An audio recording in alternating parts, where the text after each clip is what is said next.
Maoriland Fairy Tales by Edith House, The Wanderers. Somewhere far across the sea lies Hawaiki, that wonderful motherland where the sun's rays glow from early dawn to sudden night. Nobody knows now where that old land is. Nobody has ever found it again. But its far-strewn sons and daughters still tell of its remembered glories, its radiant sunshine, its flowers and butterflies, its white-topped mountains and its mighty streams.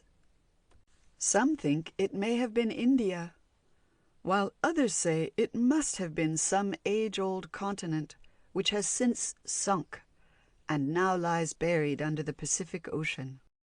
The brave people of that old motherland were ready for adventure.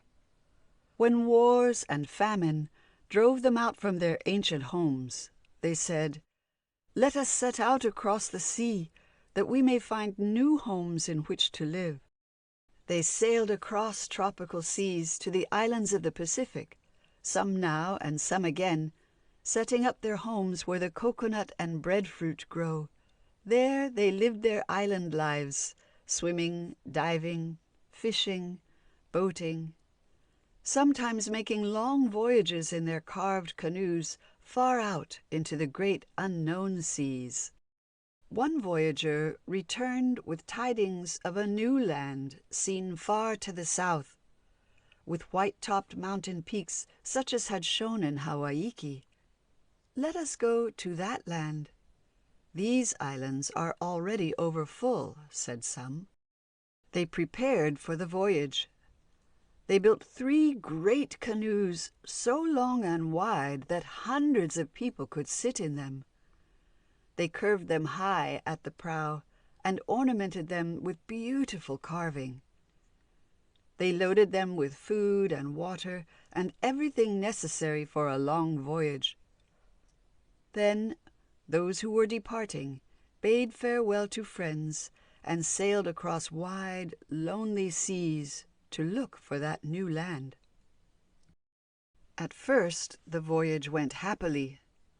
The sun shone, the sea was calm, the voyagers were gay. But after many days, when all the songs were sung and all the stories told, and everyone was tired of sitting still so long, quarrels began and blows seemed near. Ngatoro, the magician, was there. He resolved to put a stop to all quarreling. With a mighty spell he raised a storm so fierce that the voyagers cried out in fear. Chanting more loudly still, he drew a terrible whirlpool from the depths of the sea. It rose in front of the canoes. The people shrieked. "Save us, Ngatoro," they begged. "We quarrel no more." Changing his spell, Ngatoro quietened the storm. The wind dropped, waves and whirlpool fell away. The canoes went on their quiet course. The thankful people, remembering their lesson, quarreled no more throughout the voyage. After many weeks, they saw a long white cloud that seemed to hang across the meeting place of sea and sky. All day they drew nearer to it. Next day they saw it plainly, the new land. At the welcome sight, weary eyes brightened with relief. Aotearoa, the voyagers called it, land of the long white cloud. As they drew near, the fairness of the land came into view. Mountains reared their snow-wreathed heads above the cloud. From them green forests ran down to the sea. Here and there the gleam of mountain torrents showed between the green, or clusters of crimson flowers glowed beneath the sun. The people cast off their red necklaces and ornaments. "In this new land we can pluck gems from the trees," they said, gazing at the crimson rata flowers. They sprang on shore. With joy, they found that this new land was rich in food and water. They settled, built houses, and planted the sweet potatoes they had brought with them. They fished, speared birds, and hunted the moa. Ngatoro, the magician, said, "I go to travel through the new country, enriching it and making it safe for my people." He went. At his magic word, hills were leveled, marshes were dried and made firm for walking.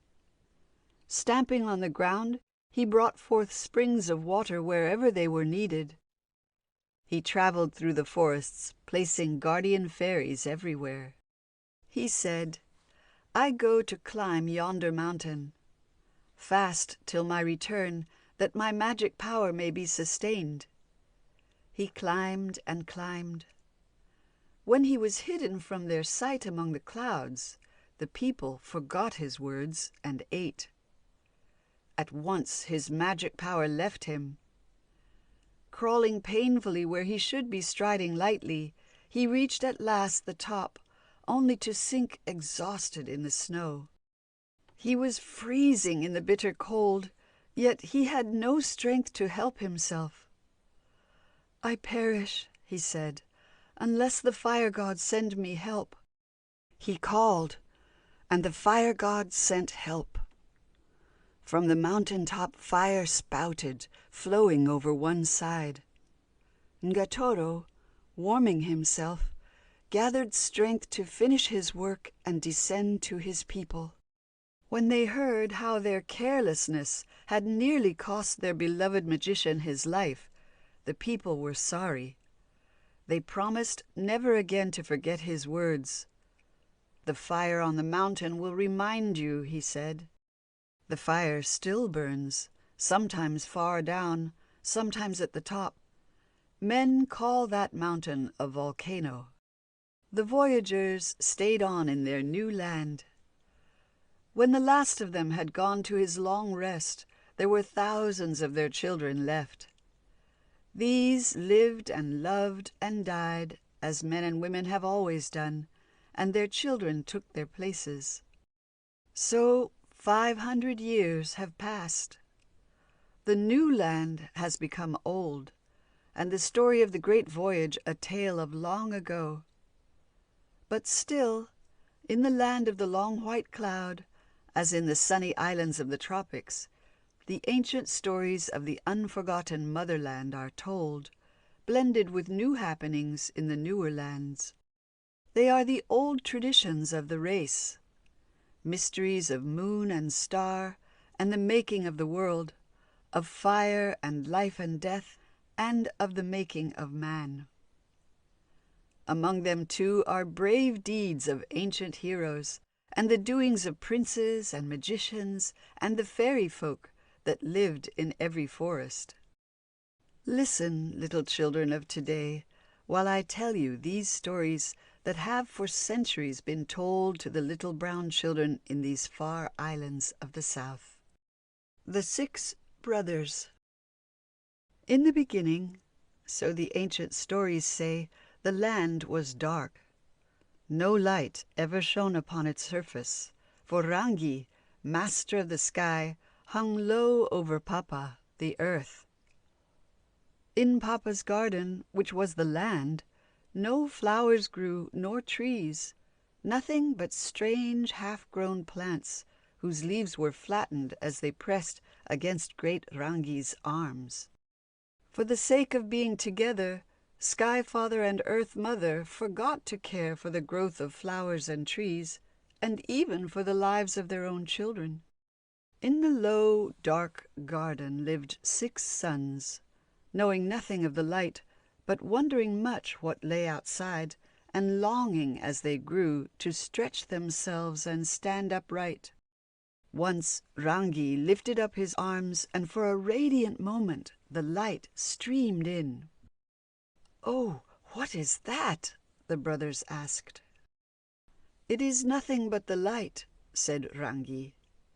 He dropped his arms again, and darkness fell. "But it was beautiful!" cried Tane, the eldest of the brothers. Lift your arms again, Rangi. Let us look at this wonderful thing you call light." "No, no," cried Rangi. "Be contented as you are." But the brothers were no longer contented. They began to make plans for letting in the light. "Our home would grow beautiful," said Tane, "and besides, we could see to move about. If Rangi would but move and give us room, we could stand upright," said Tu, the next in age. "Let us ask him," said the rest. They begged Rangi to give them light and room, but he would not move. "No," he said, "I am happy here. My place is near the Earth Mother." Many times they asked, but each time he refused. The brothers grew angry. "Kill him," said Tu, who was the fiercest. "Push him up," said Tane. "Leave him alone," said Dahwiri. For a long time they argued.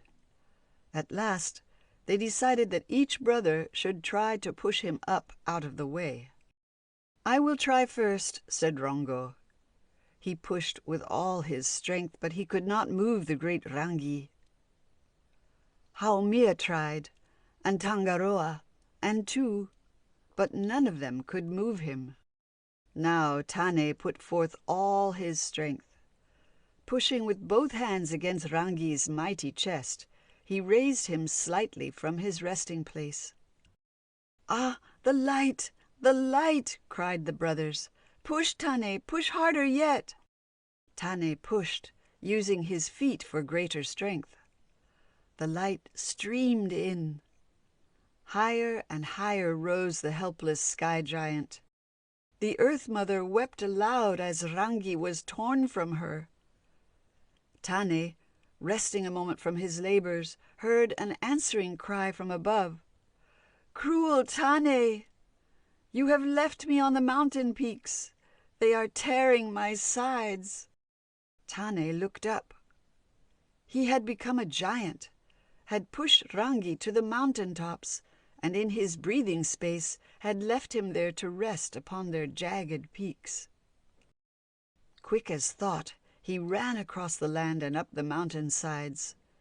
Lifting Rangi off, he bound up his wounds, for Tane was not really cruel.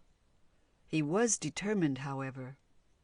When he returned to his brothers, he said, "I shall send him so high that he can never come down again." He stood on his head and hands. Bending his right knee, he kicked Rangi so far into the heavens that he has had to stay there ever since.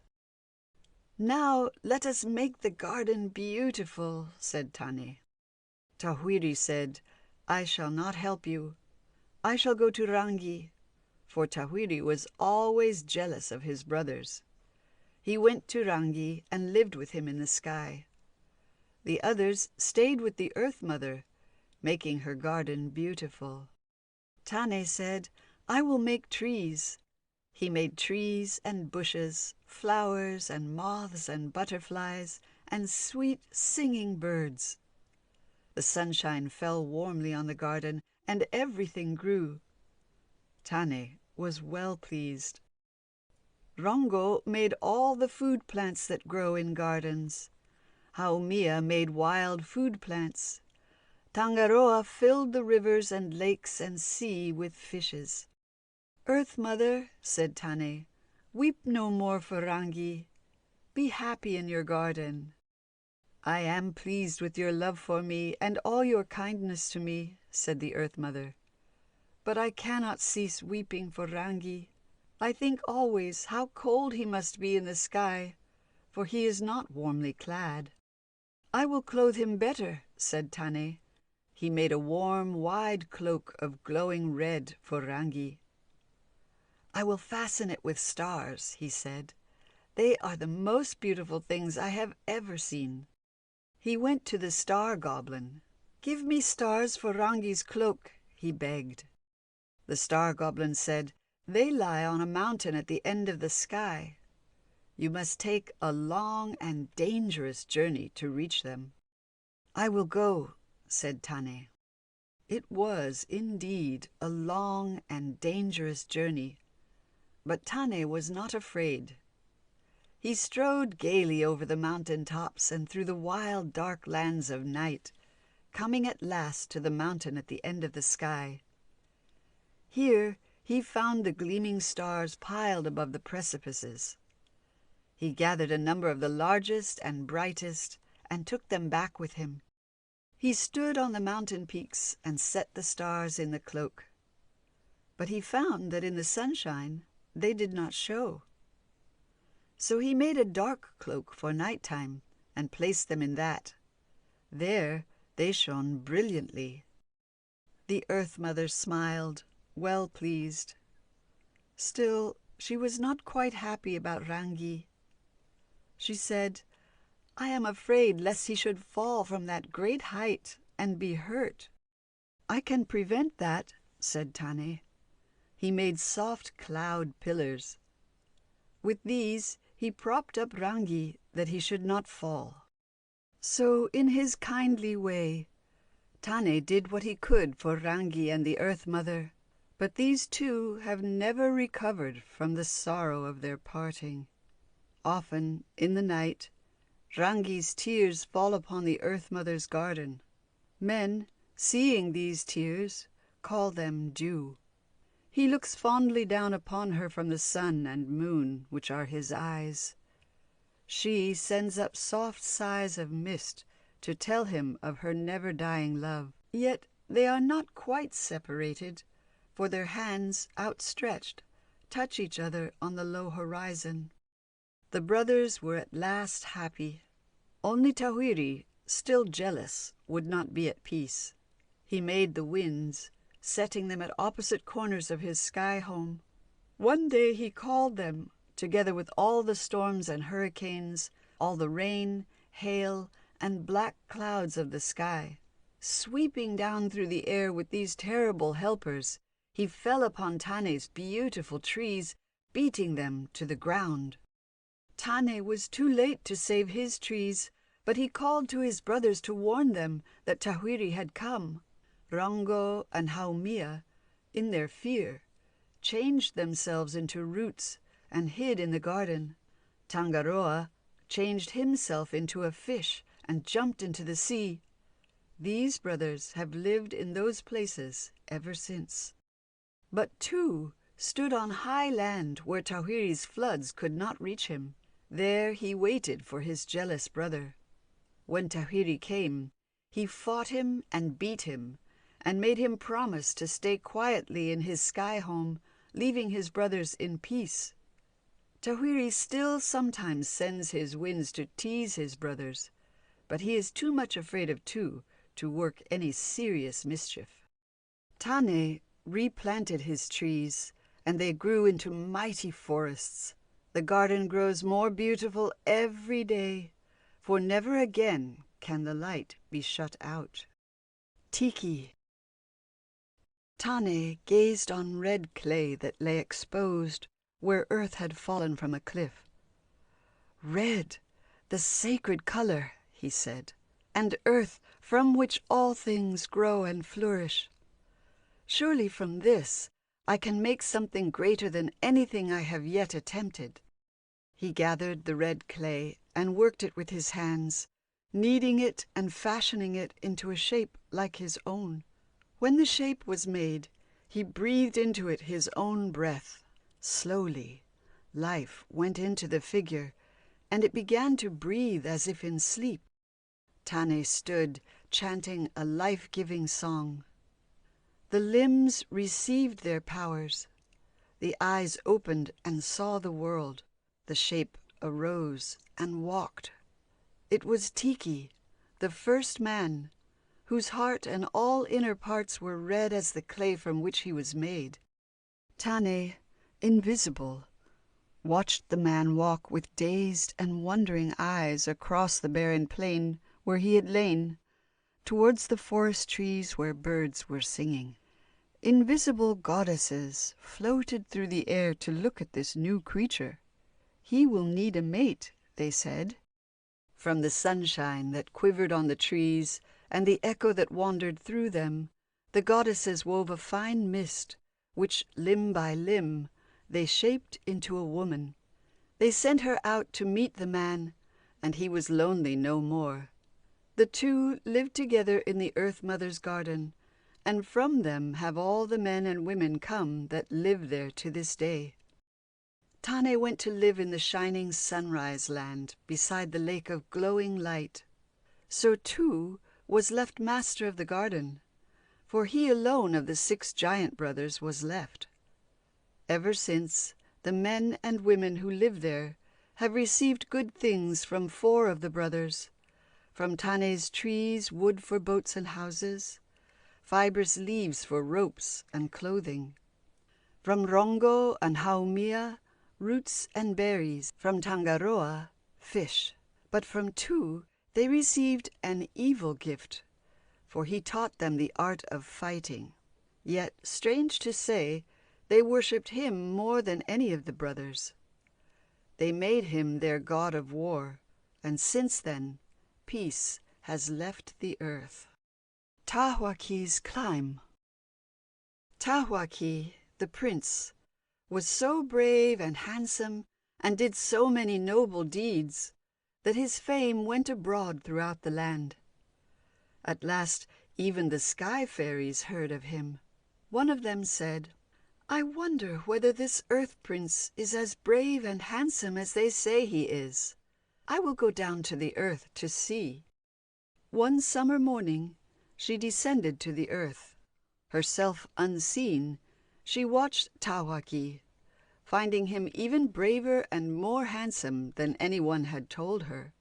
Indeed, she was so pleased with him that she came out of her hiding place and made herself known to him.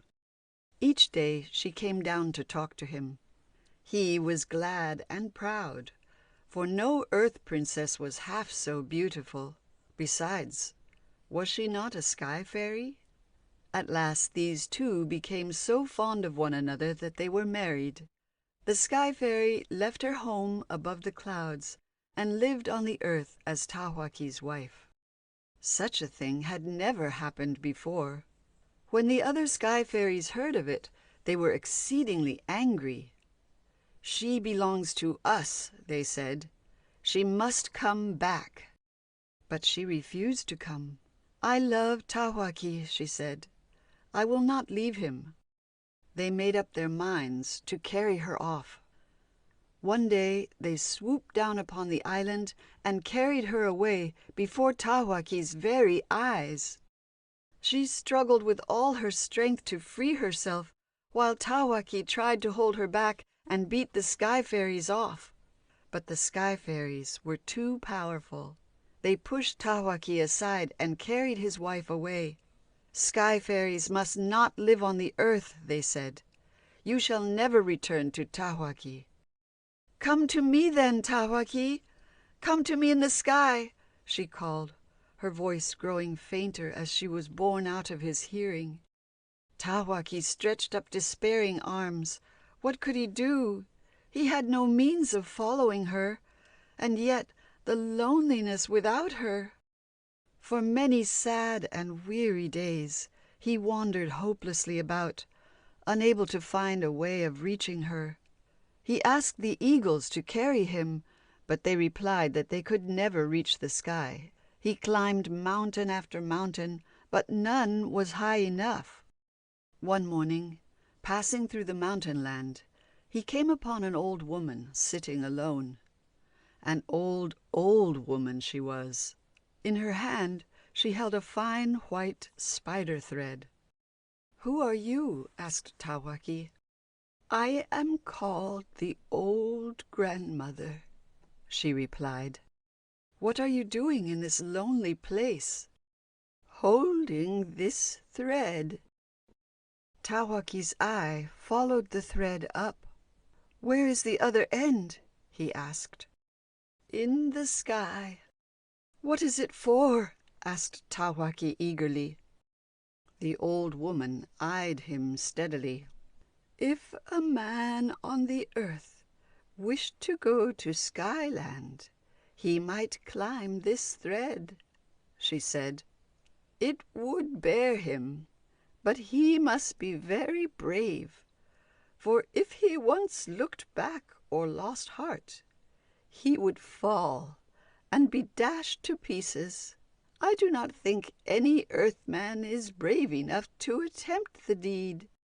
"Try me, I will go," cried Tawaki, his heart beating with joy. He guessed that this thread had been sent down by his wife that he might go to her. "Give me the thread," he said. The old grandmother was pleased at his courage, but she warned him of his danger. "It is such a tiny, slender thread," she said. "One slip, one moment's loss of courage, would dash you on these mountain tops." "I shall not be afraid," said Tawaki. "My heart is too full of love to have room for fear." "Listen, then," she said. "I will teach you a charm. Sing it if ever your strength seems to be leaving you. By it, too, you can change yourself as you will." She sang the charm, and he repeated it until he knew it. "Now you may go," she said. "Keep a brave heart. Remember to never look back. And if your strength fails, sing the charm." Grasping the spider thread, Tawaki sprang from the earth and began his wonderful climb to Skyland. What a frail thread it was! It swayed and swung with his weight, but he had faith in its magic power to hold him. He clung and climbed, higher and ever higher, until he was level with the tops of the lower hills. Up still and higher yet.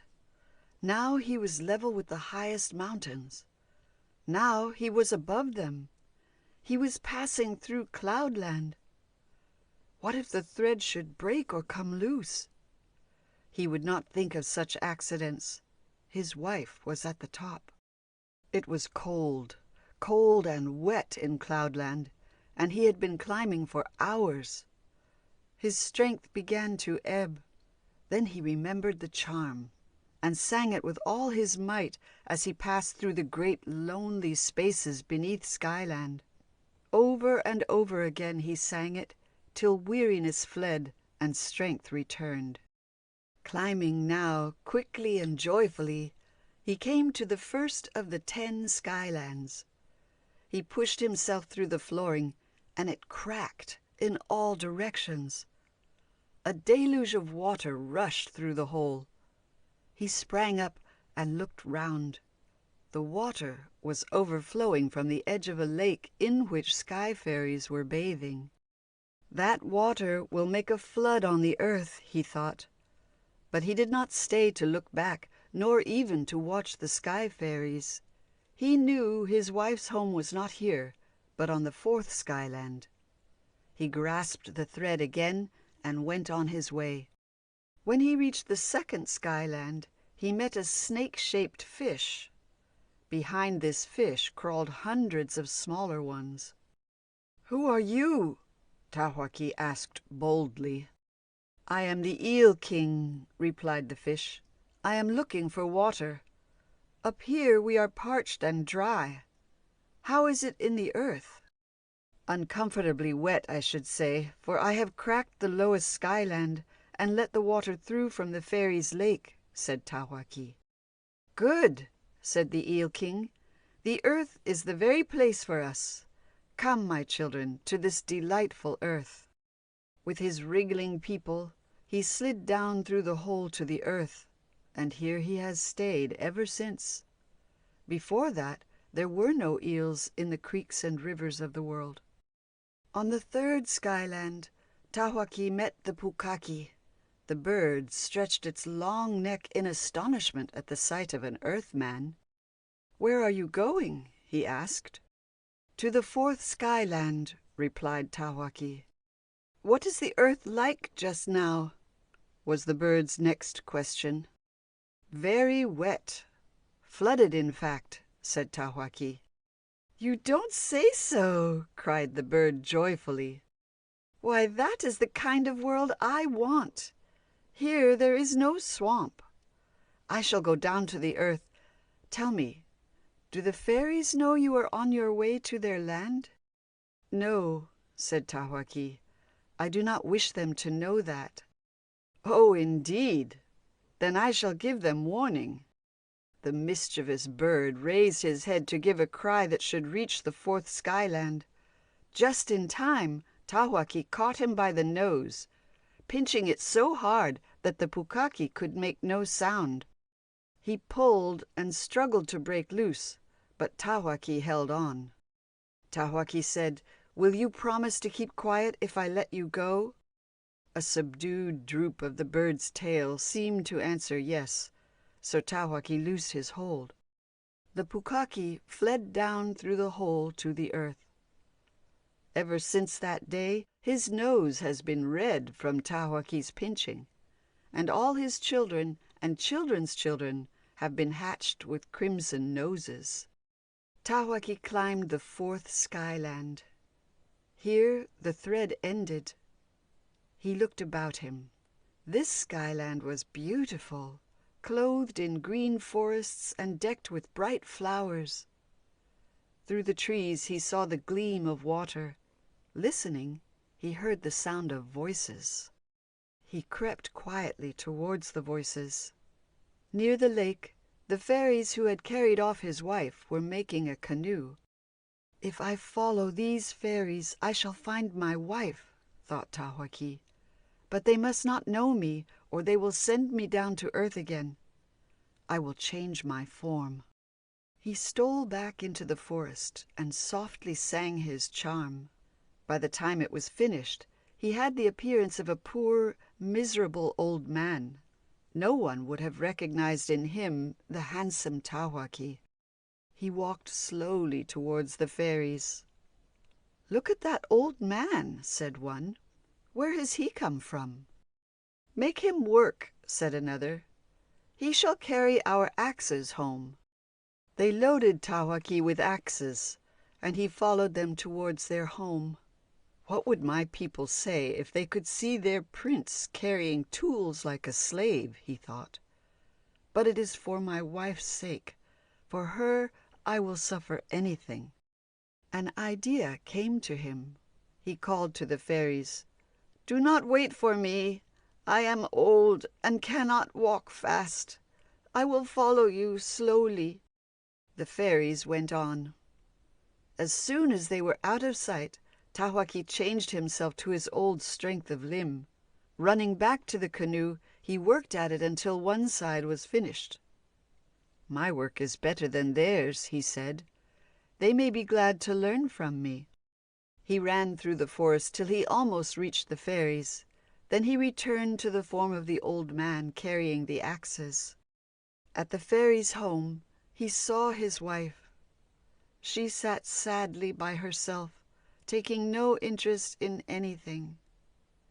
She glanced at the old man following the fairies, but did not recognize him as Tawaki. He dared not make himself known. "I must first finish the canoe," he thought.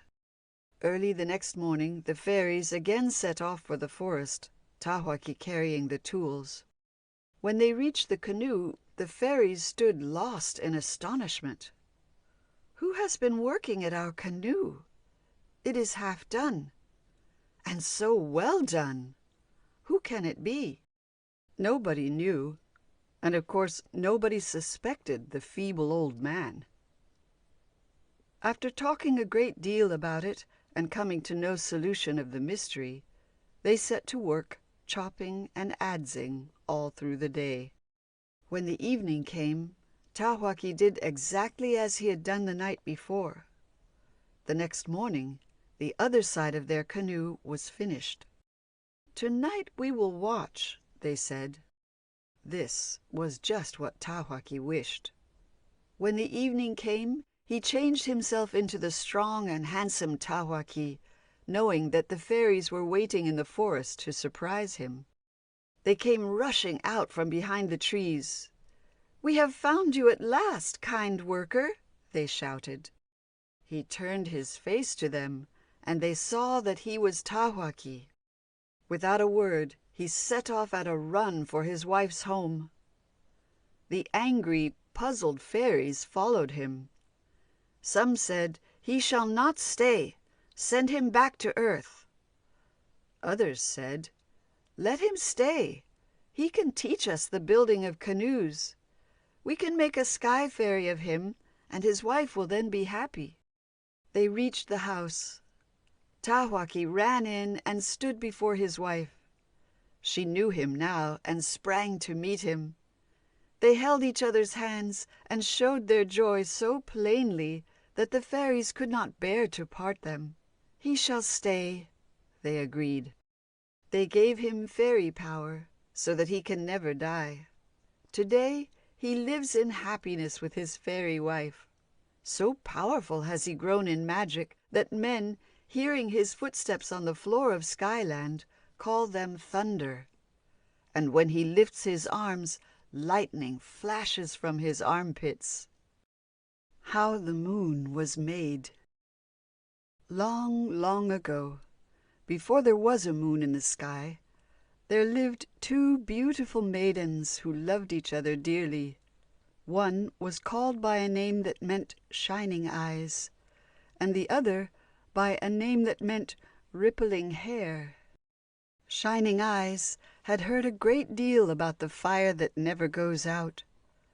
She often talked to Rippling Hair about it. "It is kept in one of the underworlds," she said. "Fierce spirits guard it day and night. If we could bring it away, we should obtain the life that never dies. Think of it, unending life. What a gift that would be to the world." One day she said, "Will you come with me to look for it?" "The journey is too dangerous," cried Rippling Hair. "Besides, there are those terrible spirits. We should never return alive." "Wait, I have a plan," said Shining Eyes. "We might take a basket of kumaras to the spirits. While they eat the sweet earth fruits, we can snatch away a fire stick and run off with it." "But they would catch us." "I think not. We are both swift runners, and we should have a good start. Our fathers may not let us go. We need not say where we are going, nor mention the dangers of the journey. It will be enough to say that we wish to take a little trip together." Rippling Hair still looked doubtful, but Shining Eyes took her hands and looked into her eyes. "I am going, dear friend," she said. "I have thought of it night and day until I must go. I cannot give it up. But you, do not come if your heart fails you. I do not wish to lead you into danger." "Where you go, I shall go. You know that," cried Rippling Hair. "Then come with me to find the fire that never goes out," laughed Shining Eyes, "for that is where I am going." "I will come," said Rippling Hair, though she trembled at the thought. Afterwards, when the real dangers came, she forgot her fears and went through everything as bravely as Shining Eyes herself. They obtained the consent of their parents to leave home, made all their arrangements as if for a short visit to a neighboring village, and started off, taking with them food for themselves on the way, and a basket of kumaras for the spirits. At first the track was pleasant enough. It led over a sunny plain and past a gently flowing river. But when they came to the dark bushlands, their troubles began. Every tree and bramble, every bird and insect in the bush knew why Shining Eyes and Rippling Hair were traveling north, and they all tried to turn them back from the death they risked. The tall trees interlocked their boughs to shut out the sun and make the pathway dark. "You will lose your way. Turn back before it is too late," they sighed, and many times the two girls lost their way. "Turn back before it is too late," said the brambles, the thorny wait-a-bits. They caught the friends, holding them with their curved claws and tearing their hands and faces till they bled. "Turn back before it is too late," piped the birds and insects. They stole what food they could when the maidens were not watching, so that hunger should drive them back to safety. But Shining Eyes and Rippling Hair would not be turned back. Although after many days their sufferings had weakened them so sorely that they fell at the foot of a great tree fern and could not rise, they did not lose heart. All their food was gone except the basket of kumaras for the spirits. They were footsore and numb with weariness, but they said, "We shall sleep and wake up strengthened. We must not, will not give in." From among the fronds of the tree fern peeped the kindly faces of watching forest fairies. They heard the brave words and saw the worn-out girls drop off to sleep. "Let us help them," said one. "The bush has done its best to stop them, but they will not be stopped. Perhaps their courage will carry them safely to their journey's end."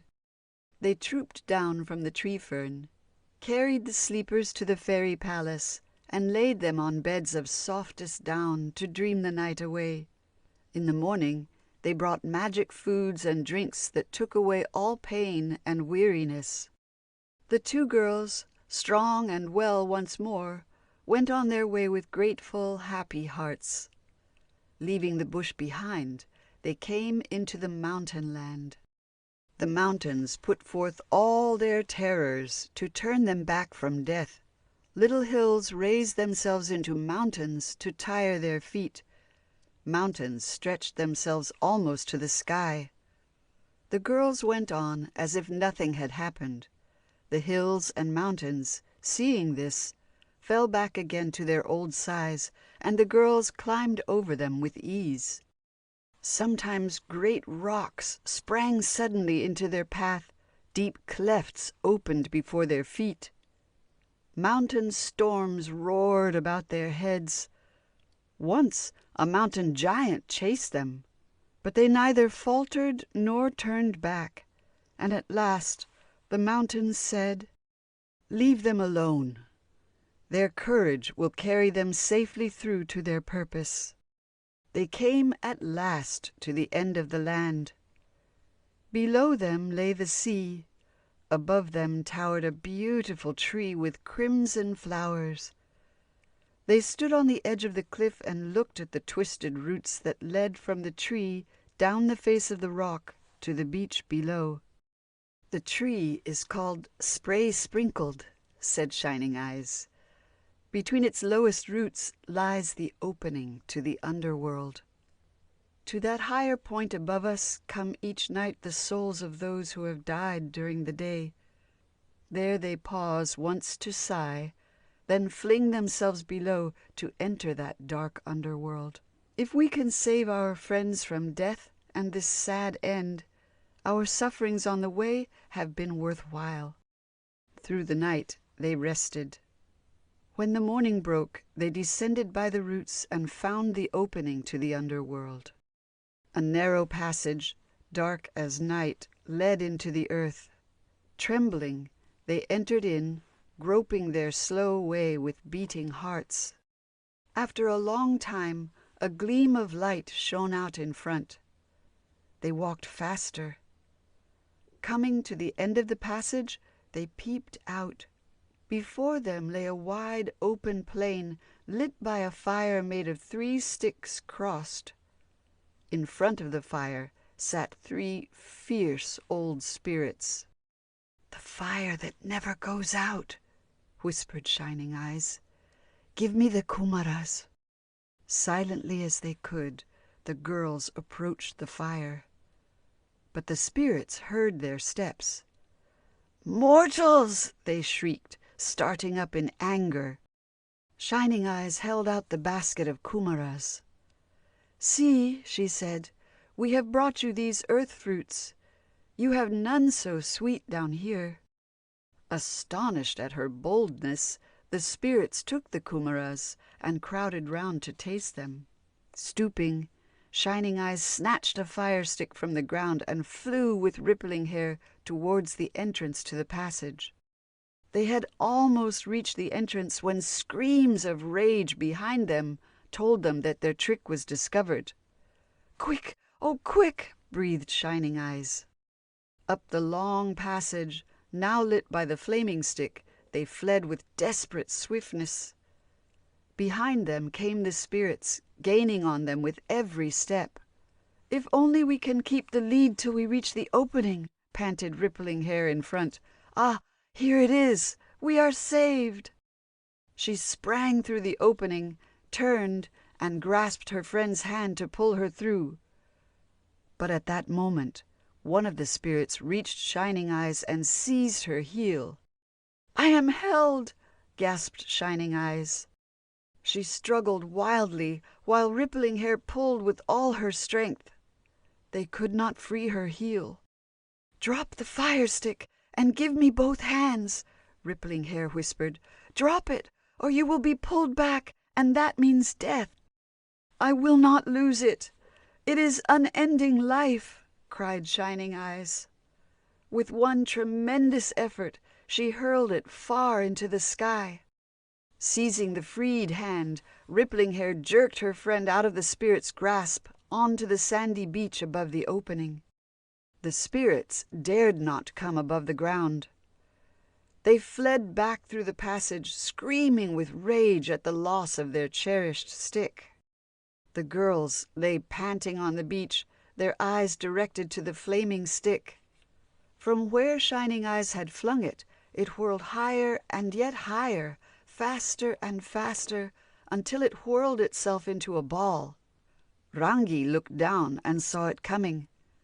He put out his hand and caught it, and fitted it into a niche in the sky. Calling the north wind, he gave him a message for the girls. "Tell them," he said, "that unending life is not for the people of the earth, but tell them also that their brave deed is not lost, for the fire that never goes out shall stay in the sky to give light when the sun is away.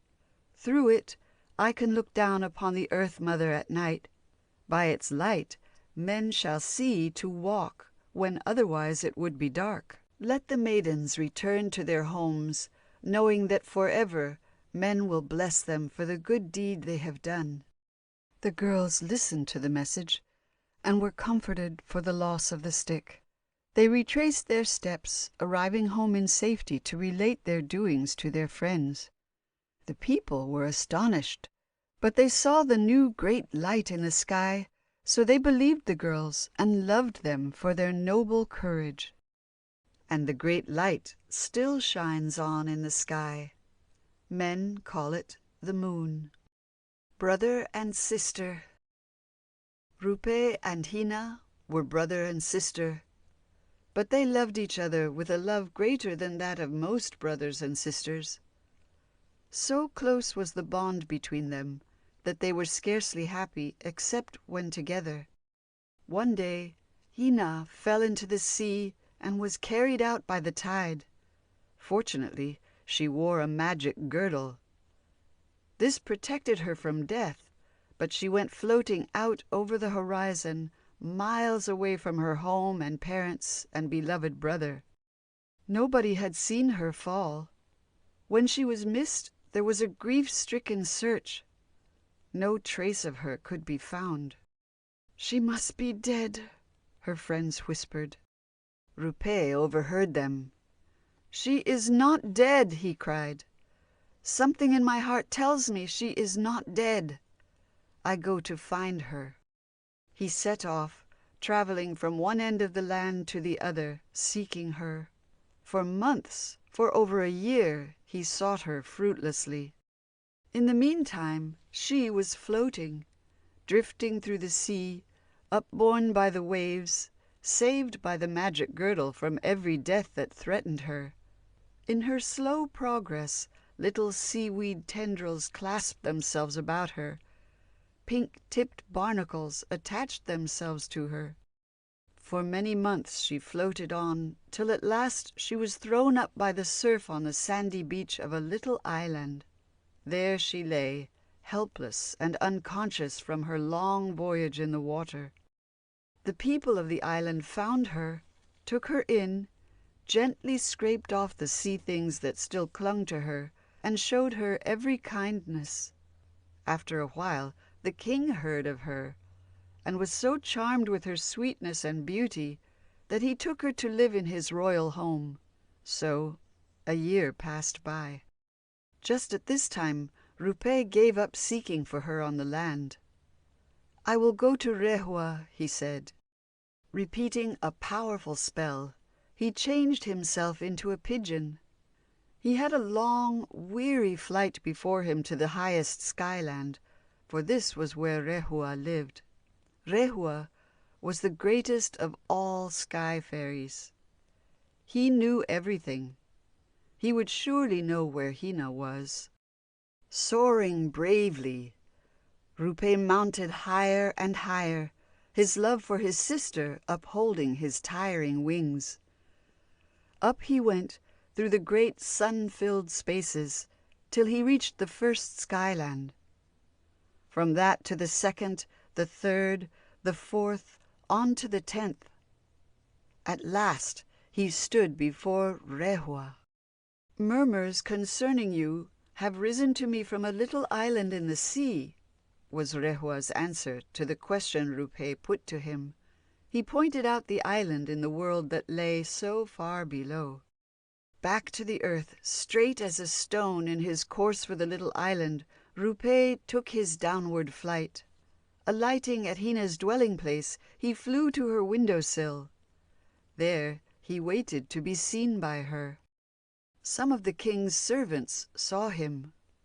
"See, a pigeon on the sill," they said. One brought a spear and tried to spear him, but Rupe turned the spear aside with his bill, so that it broke on the wood of the window-sill.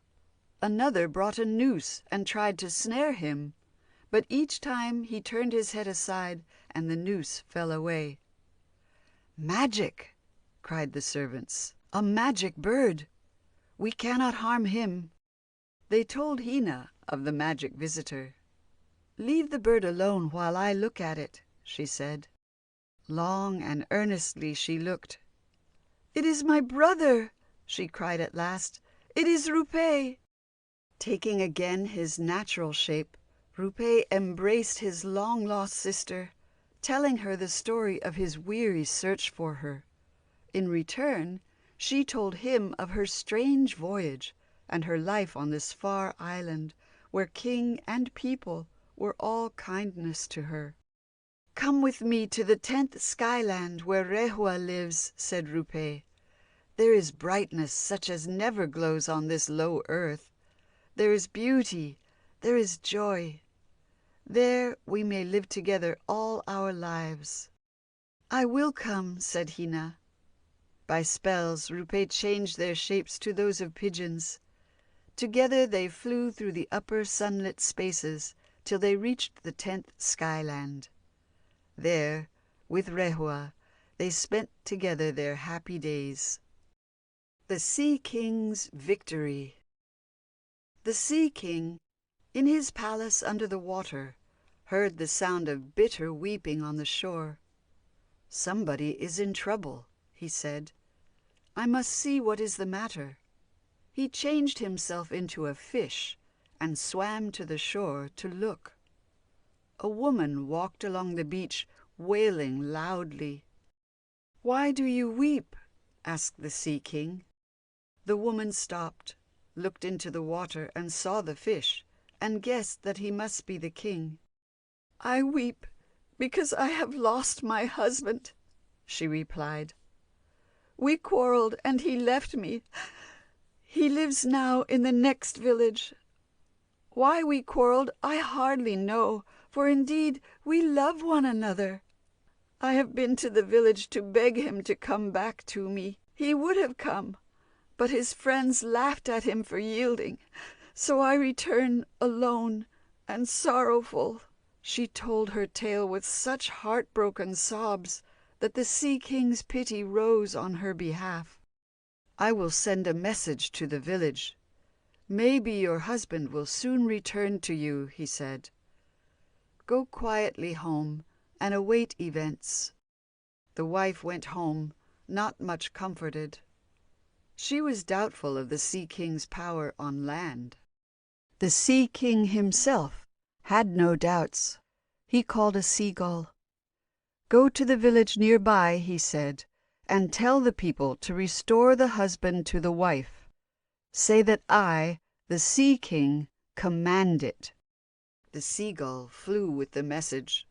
"Restore the husband to the wife," she called from the wall surrounding the pah. "It is the great Sea King who sends the word." "The Sea King? Who obeys him?" laughed the villagers. "Go back. Tell your Sea King that the husband stays with us as long as we desire it." The gull returned with the insulting message. The Sea King was pale with anger. "They dare to laugh at me and doubt my power," he cried. "They shall pay for this. I will teach them to obey." From his palace he sent a summons to all fighting fish, big and little, to come to his aid. They crowded round his palace in their smooth grey coats, which in those days were one and all alike. "Soldier fish," said the king, "your help is needed. Sharpen your teeth and polish your skins this night, for in the morning we go to battle with men. On land my power has been insulted." The fish spent the night in polishing their already shining skins and sharpening their teeth and the spines of their fins and tails. In the morning they swam in ranks before the palace doors, ready for the fight. The Sea King swam out, changed to the likeness of the biggest fish of all. Placing himself at their head, he led them to the battle. Below the sea they swam in their hundreds of thousands, rising to the surface as they neared the shore. Scrambling up the beach, they marched across the country to the pah. The people of the pah, seeing them coming, ran out to watch this strange army, fish marching on dry land. "What a joke!" they said. "Who ever saw its like before?"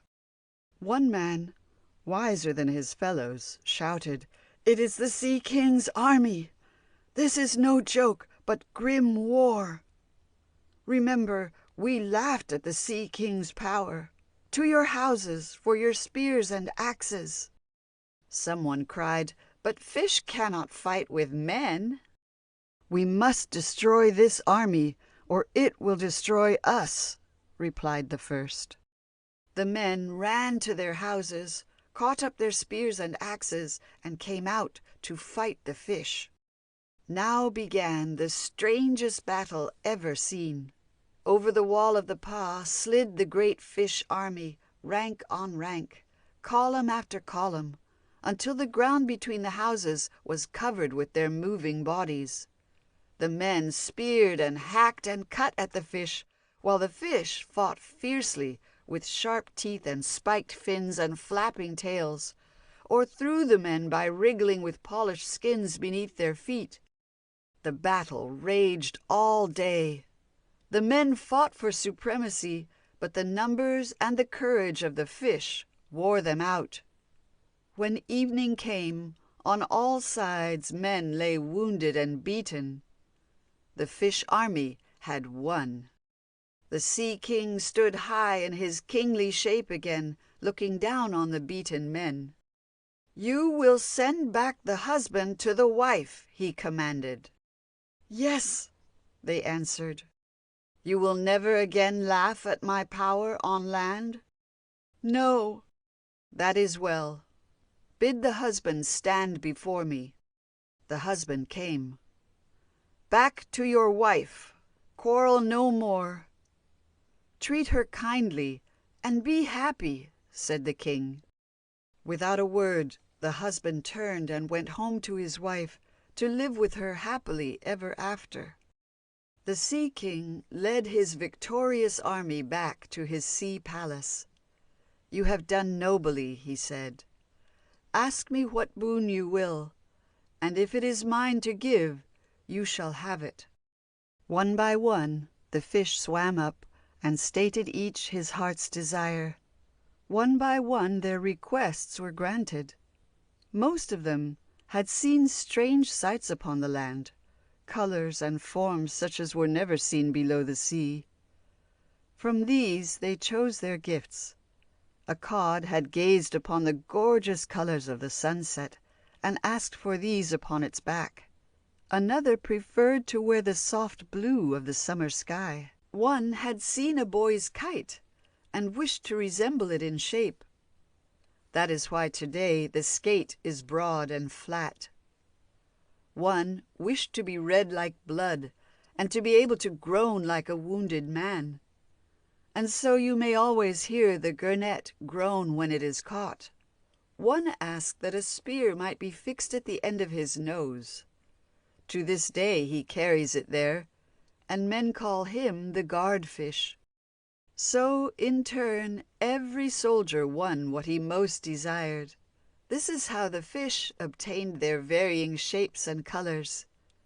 These are their rewards for bravery. The magician's magic. Rurangi's wife was so beautiful that the fairy king fell in love with her and carried her off to his fairy city. There he set a charm that caused her to forget her former life, her husband, and her home.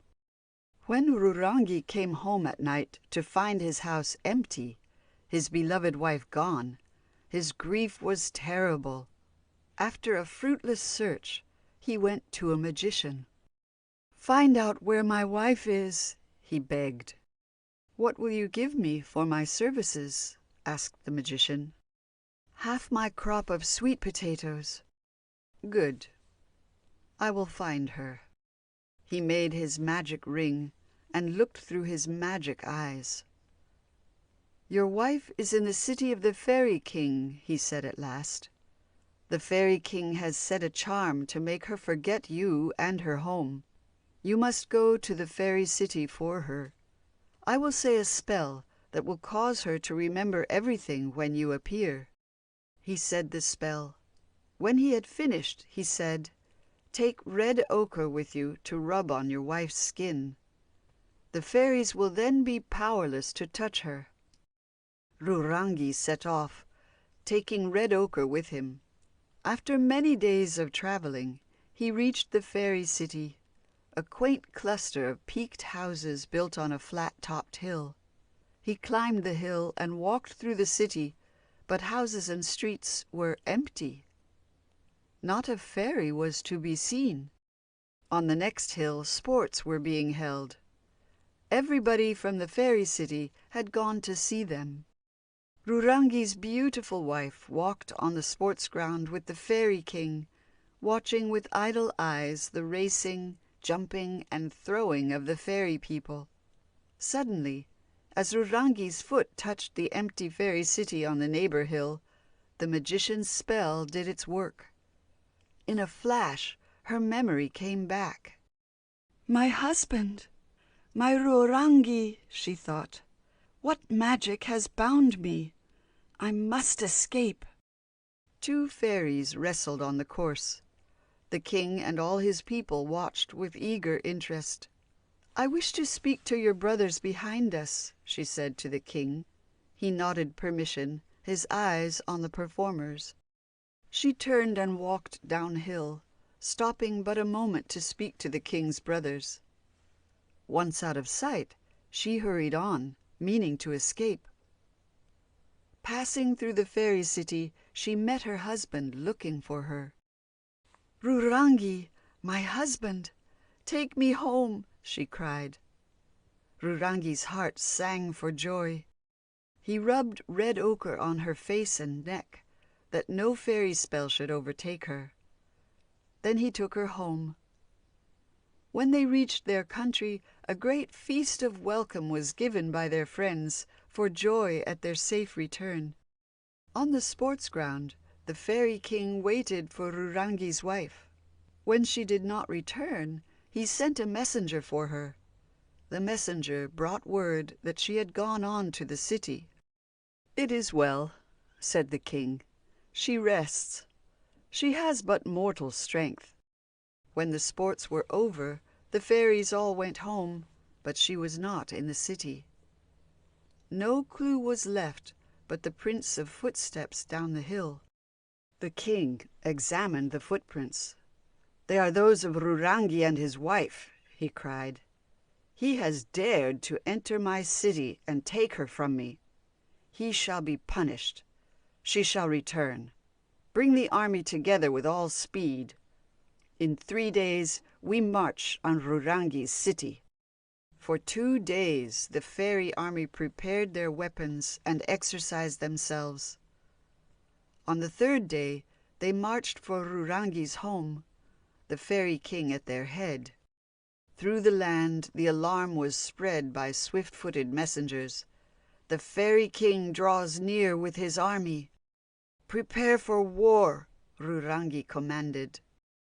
"There is no need," said the magician. "There is a better way." "Tell us," said Rurangi. "What shall I receive for helping you?" "The other half of my crop of sweet potatoes." "Good. Then listen to my words. You cannot fight the fairies. Their magic power would render you defenseless. But there are 2 things against which they have no power: red ochre and the steam of cooked food. Smear yourselves, your fences and your houses with red ochre. Cook food and set it steaming on your posts and roofs. Thus the fairy army will possess no power to harm you or your homes." The people listened and obeyed the words of the magician. While the men rubbed red ochre over everything, the women cooked great quantities of food and set it steaming on the posts and roofs. With a loud battle cry, the fairy army drew up in front of the waiting city. A gust of hot steam answered them. The crimson glow of red ochre flashed on their dismayed eyes. "Magic!" they cried in consternation. They turned to fly. The fairy king stood forth and called them to endure it. "I will overpower their magic," he said. Standing in front of his army, he began to chant an incantation that should remove the paint and food. His fairies, listening, took courage to endure the horrid glow and stifling steam. But the magician, hearing the king's words, sprang to the gateway of the city and chanted a spell to make the paint and food remain. More and more loudly they sang, each trying to outchant the other. Meanwhile, the paint and food did not move, a sign that the magician's power was stronger than the king's. At last, the fairy king realized that he was beaten. Turning, he gave orders for retreat. The fairy army marched away, never to return.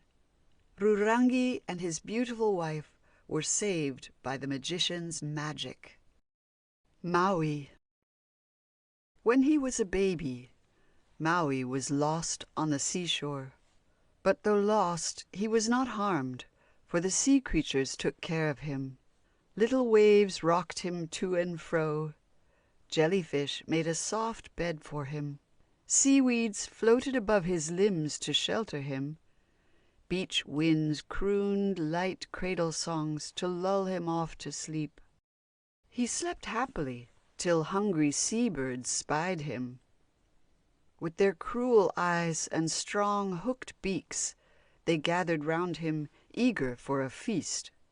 The seaweeds tossed themselves above him as protection, but the birds would certainly have devoured him had not Rangi looked down from the sky and observed his danger. He called to the mountains, "Lift that child from the sea and hand him up to me." The mountains stooped, lifted Maui from his dangerous bed, and held him high as they could reach. Rangi stretched down his arms, took the little baby, and lifted him into the sky. The disappointed seabirds flew away, and the kindly jellyfish and seaweeds were at liberty once more to float about on their own important businesses. In the Skyland, Maui lived with Rangi till he was 12 years old. the life was very different from that which he would have lived amongst his brothers on the earth. Sky foods and cloud beds, sky games and sky work made a most unusual boy of him. Best of all, Rangi taught him magic. Through his magic lessons, Maui learned how to lift with ease a thing 100 times as big as himself, how to stretch a few feet of any substance so far that the further end became invisible, how to make himself invisible, how to change himself into any bird or animal he wished. Rangi taught him also many new ways of making ropes and fish hooks, spears and axes, better ways than any earthman knew. Maui looked down on the earth and saw his brothers at play. "May I not go to them?" he asked Rangi. "With them is my real home." "Go down if you wish," replied Rangi. "I would not keep you here if you prefer a life on earth. But promise first to teach your brothers the useful lessons I have taught you." Maui gladly promised. He said goodbye to Rangi and was gently lowered to the beach by his mother's house. There his brothers were playing. He joined in their game, but they all stopped to stare at the strange boy. "Who are you?" one of them asked. "I am your brother," he answered. They would not believe him. "We have no brother," they said. They ran to the house and told their mother that a strange boy calling himself their brother had come to play with them. She hurried out to question him. "I am your little boy," he said. "I was lost on the seashore and have lived with Rangi ever since." His mother believed him and took him into the house. She kissed him and told his brothers to be kind to him. So Maui lived at home. He taught his brothers the useful arts that Rangi had taught him, and he kept them amused by his marvelous tricks. At first they were jealous of their mother's love for her recovered son. They were inclined to quarrel and be spiteful, but he showed them his magic powers and so won their admiration. He pulled a whale onto the beach, using only one hand in the effort. He changed himself into all the different birds, one after another. He made himself invisible. Awed by his strange powers, his brothers ceased their persecution. When he was grown up, he wandered round the village one night and put out all the fires. This was a serious matter, for the secret of making fire had long been lost. For many years the fires had never been allowed to die out.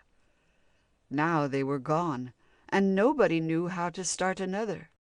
In the morning the people cried out in dismay, "Some enemy has entered the pa and served us this ill turn," they lamented. "How shall we warm ourselves and cook our food?" This was the opportunity Maui had been seeking. "See how helpless we are when our fires go out," he said. "What we need is the secret of making fire. I will go to the fire goddess for this secret." The people exclaimed in horror at his daring. His mother begged him not to expose himself to such danger, but Maui would go. He went gaily through the dreary, dark passages that led below the earth to the cave of the fire goddess. "Our fires on the earth are out," he said to her. "I have come to you for help." The fire goddess pulled fire from one of her fingertips, lit a stick with it, and gave the stick to Maui. He set off for home, but he was not satisfied. "This will start our fires," he thought, "but it will not teach us how to kindle fire. It is not what we need." Coming to a pool of water, he purposely dropped the flaming stick in it.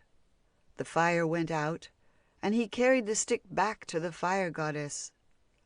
"See," he said, "I dropped the stick in the water. Please give me another." The fire goddess drew fire from her next fingertip, lit another stick, and handed it to Maui. Still disappointed, Maui treated this second stick as he had treated the first. 9 times he came back, and 9 times the fire goddess, unusually patient, drew fresh fire from a fingertip. But at the 10th request, she woke up to the fact that Maui was tricking her, that he was, in fact, trying to take all her fire from her in order to discover how she set to work to make new flame. Angry at his presumption, she dashed the 10th fire on the ground. From where it fell, a burst of fierce flame sprang. In a moment, the whole place was ablaze. Maui fled, the raging goddess after him. Faster than the goddess came the fire. It roared through the passage, coming out to the earth close behind him.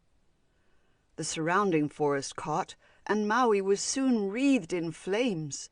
Speed could not save him, for the fire was ahead. He must use his magic. He changed himself into a hawk and flew high above the flames. But the air above the fire was unbearably hot. Looking down, he saw a pool of water. "I will cool myself there," he thought. He dived into the pool, but to his horror, he found the water boiling with the heat of the fire. He rose hurriedly again into the air. As far as he could see on every side, the land was on fire. Even the sea was boiling with the heat. What to do he could not think, nor how to save his mother's house and all the houses of the pa. His own life, too, was in danger. He felt he could not bear the heat much longer. Suddenly he remembered Rangi. He cried to him for help. "Send rain," he begged. Rangi heard the cry, saw Maui's danger, and sent rain at once. But the fire was so great that the rain could not quench it, so he gathered all the rain clouds and storms of the sky and sent down a deluge that made a flood. That put the fire out. Higher and higher rose the flood, till the fire goddess was thoroughly soaked and almost drowned. She fled in terror to her cave. All her fire was lost, except some sparks, which she threw into the tops of the tallest trees. Maui was saved. He went home and related his adventures. His people had been terror-stricken at sight of the great fire and the flood, and were rejoiced to welcome him. "But where is the fire you went to find?" asked his mother. "It is in the tops of some trees," said Maui. He climbed the trees and broke off small dried branches. He rubbed the branches upon one another till sparks flew out. He caught the sparks in twigs and blew them into flame. He had found the secret of making fire. Ever since, his people have made their fires from the branches of these trees. More about Maui. Maui had a grandmother, a strange old magic woman, whose bones worked enchantments. He visited her and asked her to give him one of these bones.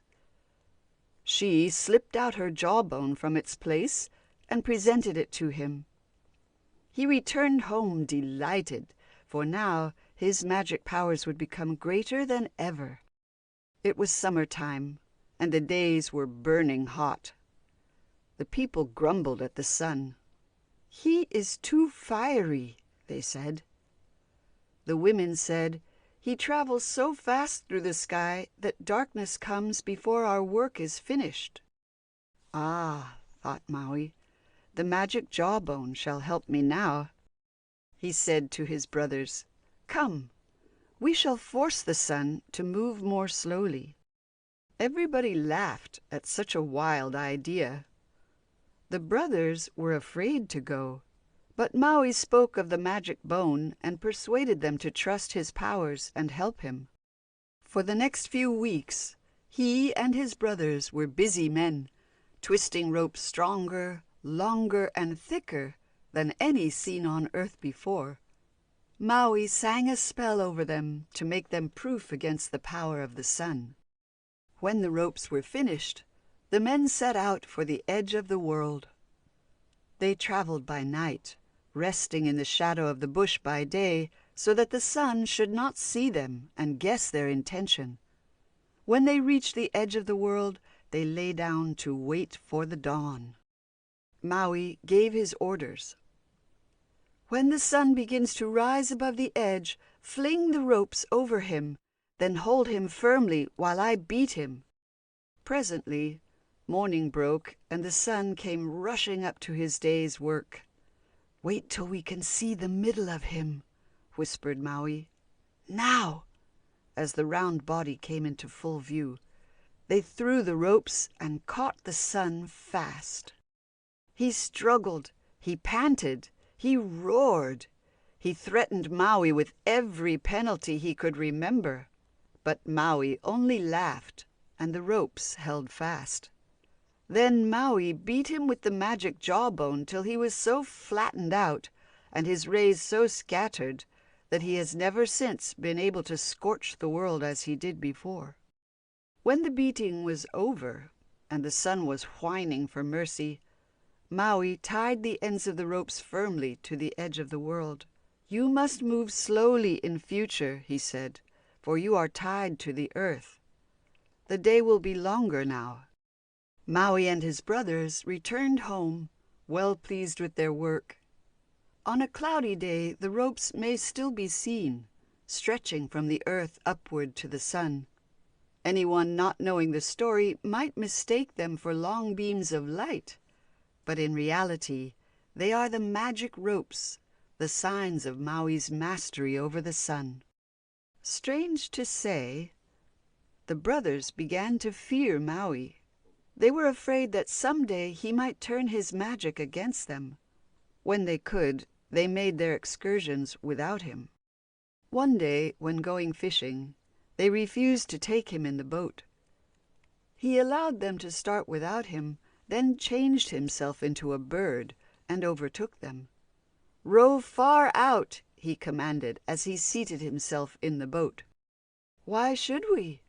This is our usual fishing place."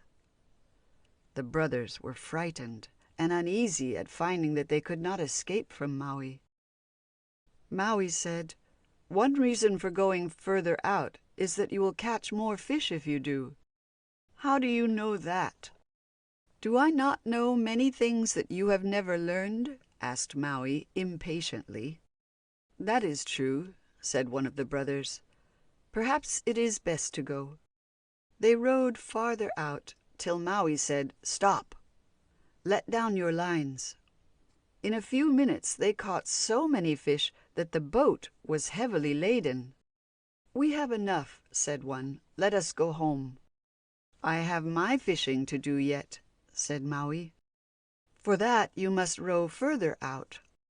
"The boat is full already," said his brothers. "Besides, it is not safe to go out of sight of land." "You know it is safe while I am with you," answered Maui. "Indeed, if you look, you will see that we are already out of sight of land." The brothers looked. To their horror, they saw that the land was gone. Maui, using his magic power, had stretched out the sea until the other end could not be seen. He laughed at their terrified faces. "You need not be afraid," he said. "No harm will come to you if you obey me." The brothers realized that he had the power that must be obeyed. They rowed out to sea, further and further, until he gave the order to cease rowing. "Here I will do my fishing," he said. He had carved a fish hook from the magic jawbone. This he carefully fixed to his line. Dropping it into the water, he fished till the pull on the line told him that something was caught. It was no ordinary fish. The weight was tremendous. Human strength alone could not pull it up. Nothing but magic power could move it. Maui grasped the line with both strong hands, leaned over the edge of the boat and sang a spell to help the magic fishhook. Slowly, inch by inch, he gathered in the line, chanting more and more loudly to make the great weight rise. The line came in now more quickly. The water began to hiss and bubble and boil. The boat heeled over to one side. "Be careful, Maui! Be careful!" his brothers cried. "You will drown us all." Maui did not hear them. The great fish was rising, rising. It came to the top. The boat rose on its back. It was an island from the bottom of the sea that Maui had fished up. The brothers sat in stupefied amazement, gazing at the land on which their boat now lay. Maui said, "This great fish is ours. By and by we shall divide it, and each brother shall have his share. But first I must go to the Sea King to take him a peace offering, that he may not be angry with us for bringing his fish to the surface of the sea. While I am away, be patient. Do not touch the island with your axes until the Sea King is appeased and I return." He left them. Almost as soon as he had gone, those foolish brothers forgot his words. They scored upon the surface of the island with their axes, each one saying, "I will have this portion, I will have that." Now the island was still half fish. At the touch of the axes, it tossed its head, lashed its tail, writhed from side to side, until its surface was raised and dented in 100 places. When Maui returned, he found mountains and valleys where all the island had been flat. "Foolish ones! You have spoilt my beautiful smooth island," was all he said. He was a good-natured brother. He dragged the boat down to the water, and they all went home. Later, they took seeds and plants to the island, and some of the brothers went to live on it. Maui was troubled over the death of friends. "Is there no way of finding out whether men may not live forever?" he asked his father. His father replied, "Where the horizon meets the sky lies Hine, the giant goddess of death. If any man safely enter her and touch her heart, she would die, and men would live forever. But she is so terrible that no man dare go near her." "What is she like?" asked Maui. "Her body is that of a giant. Her hair is like tangled seaweed, her mouth like that of a shark. From her red eyes come swift lightning flashes. She is fierce and cruel beyond all telling." "I will go to her to win eternal life for the world," said Maui. "No," said his father. His mother said, "Death waits for you there.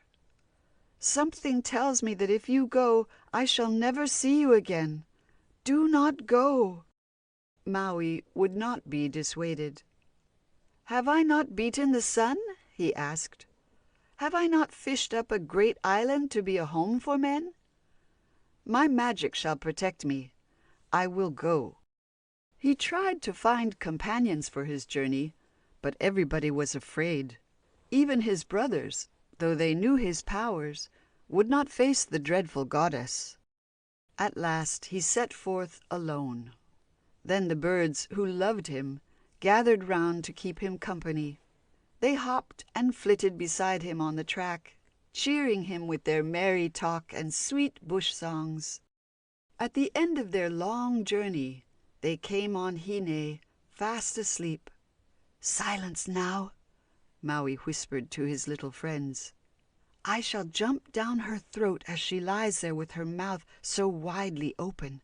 If you wish to preserve my life, utter no sound to waken her till I return." The birds promised in whispers to be silent as the grave. Maui threw off his cloak and ran back for his spring. He ran swiftly forward, leapt, and alighted in Hine's throat. he did not slip through quite so easily as he expected. For a moment his legs dangled outside in the most comical manner. The birds tried to stifle their laughter, but the little wagtail could not keep it in. She laughed out merrily, and so set the others laughing. In an instant Hine woke, shut her great teeth together, and killed poor Maui. "Oh dear! Oh dear! Oh dear!" screamed the terrified birds. They flew off to take the sad tidings to Maui's mother and father. The remorseful wagtail hid herself in misery, but the northwest wind found her out and learned from her what she had done. He flew to Rangi with the news of Maui's death. "Tell Hine to give up his spirit to me," said Rangi. "She has his body, but his soul must come to Skyland." The wind delivered the message, and Hine had to give up Maui's soul. So Maui went to live again in the sky, and there he has lived ever since. When the nights are dark, the Earthmen say, "Maui is doing that. He has put his hand over the moon to tease us here below." The King and the Fairies. On Maui's island, many years after it was fished up from the bottom of the sea, and when the forests had grown and the land was peopled, there lived a king who was good to his subjects and thought constantly of their welfare. Off the shores of the island, fish were plentiful. Shoal after shoal swam past the headlands. Millions crowded up the rivers. Through the long summer the people fished. The fish that were not eaten fresh were dried in the sun and strung for winter use. But the only method of catching fish these people knew was that of the line and hook. It was slow work, in spite of the numbers of fish, for they could catch only a few at a time. They were forced to see the rest of the shoal go by uncaught. They often grumbled at the slowness of the work, but they never thought of any better method. The king thought much on the subject, however. One day, after listening to the grumbling of his fishermen, he set himself to work to devise some new and better method. He lay awake all night. He spent 3 days in puzzled thought over the matter, but no plan came to him. At last, tired of trying, he gave it up. "I cannot find a new way," he told the fishermen. That night he had a dream. He dreamt that a voice said, "Go north. There you shall find what you seek." The dream was so vivid, the voice so real, that he could not forget. He told his people about it, saying, "I will go north." The people begged him not to go. "Dark forests and bitter enemies lie to the north," they said. "Besides, a dream may mean nothing. If you must go, we go with you." "That cannot be," replied the king. "You must not leave your homes undefended." "Neither can we allow you to go north undefended," cried his men. The king perceived their earnestness and their love for him. "Perhaps, after all, the dream meant nothing," he said. "I will wait to see if it comes again." He went hunting and thought no more of the matter. That night the dream came again. "Go north to find what you seek," the voice said. "Go alone, and go now." "It must mean something," thought the king, starting up. "I will go now while my people are asleep." He threw his beautiful cloak of feathers over his shoulders, found his weapons of the chase, and crept softly past his sleeping people out into the night. "I must hasten," he thought, "so as to be far away before morning. My people mean kindly, but the voice said, 'Go alone,' and alone I will go till I find what I am seeking." He set out full of courage. During the night he traveled over the country he knew. When day came, he rested or hunted his food. Each night he went on again till he reached the dark forest. Here he traveled by day, for fear of lurking enemies. Food was plentiful. He snared or speared wild pigeons and tuis, caught fish in the rivers, gathered bramble and fuchsia berries. At last he came out beyond the forest. Another day's journey brought him to the end of the land. He stood on a low-bushed hill. Below lay a little bay with a beach of white sand. Beyond that was the open sea. "I cannot go further north," he thought. "Yet where is the thing I seek? I will wait to see what may happen." He lay down between the bushes and rested, watching. Night came. The drowsy birds went twittering to their nests. The moon rose over the hills. Presently, from far across the sea, floated singing sweeter than any uttered by mortal tongues. Enraptured with the sound, the king sprang up. Round the bend of the bay came a fleet of fairy boats, decked with flowers. In the boats, some rowing, all singing, were troops of fairies. Reaching the beach, the fairies sprang to shore and pulled their boats onto the white sand. Then they dragged something from each boat and threw it into the sea, shouting gaily, "In with the nets, brothers! This is a good fishing place." "Nets? What are they?" thought the king. Something to do with fishing, evidently. "Ah, this must be what I was sent to see." He crept softly down the side of the hill, keeping in the shadow. As he reached the beach, the fairies drew in the nets, and he caught his breath with wonder. The nets, of shining silver threads, were filled with leaping, flashing fish, gleaming in the moonlight like spangled dancers of the deep. "Clear the nets! In with them again!" cried the fairies. They gathered the fish and strung them on threads of flax, laughing, chattering, and singing all the time. Then into the sea again the nets were cast. The king watched, creeping nearer and nearer, but always in the shadow. "I must see how those nets are made," he said. At last he stood amongst the fairies, unseen because the moon had slipped behind a cloud. He began to haul at one of the nets, helping the fairies to pull it to the shore. When it came to land, he seized one end and tried to see how it was made.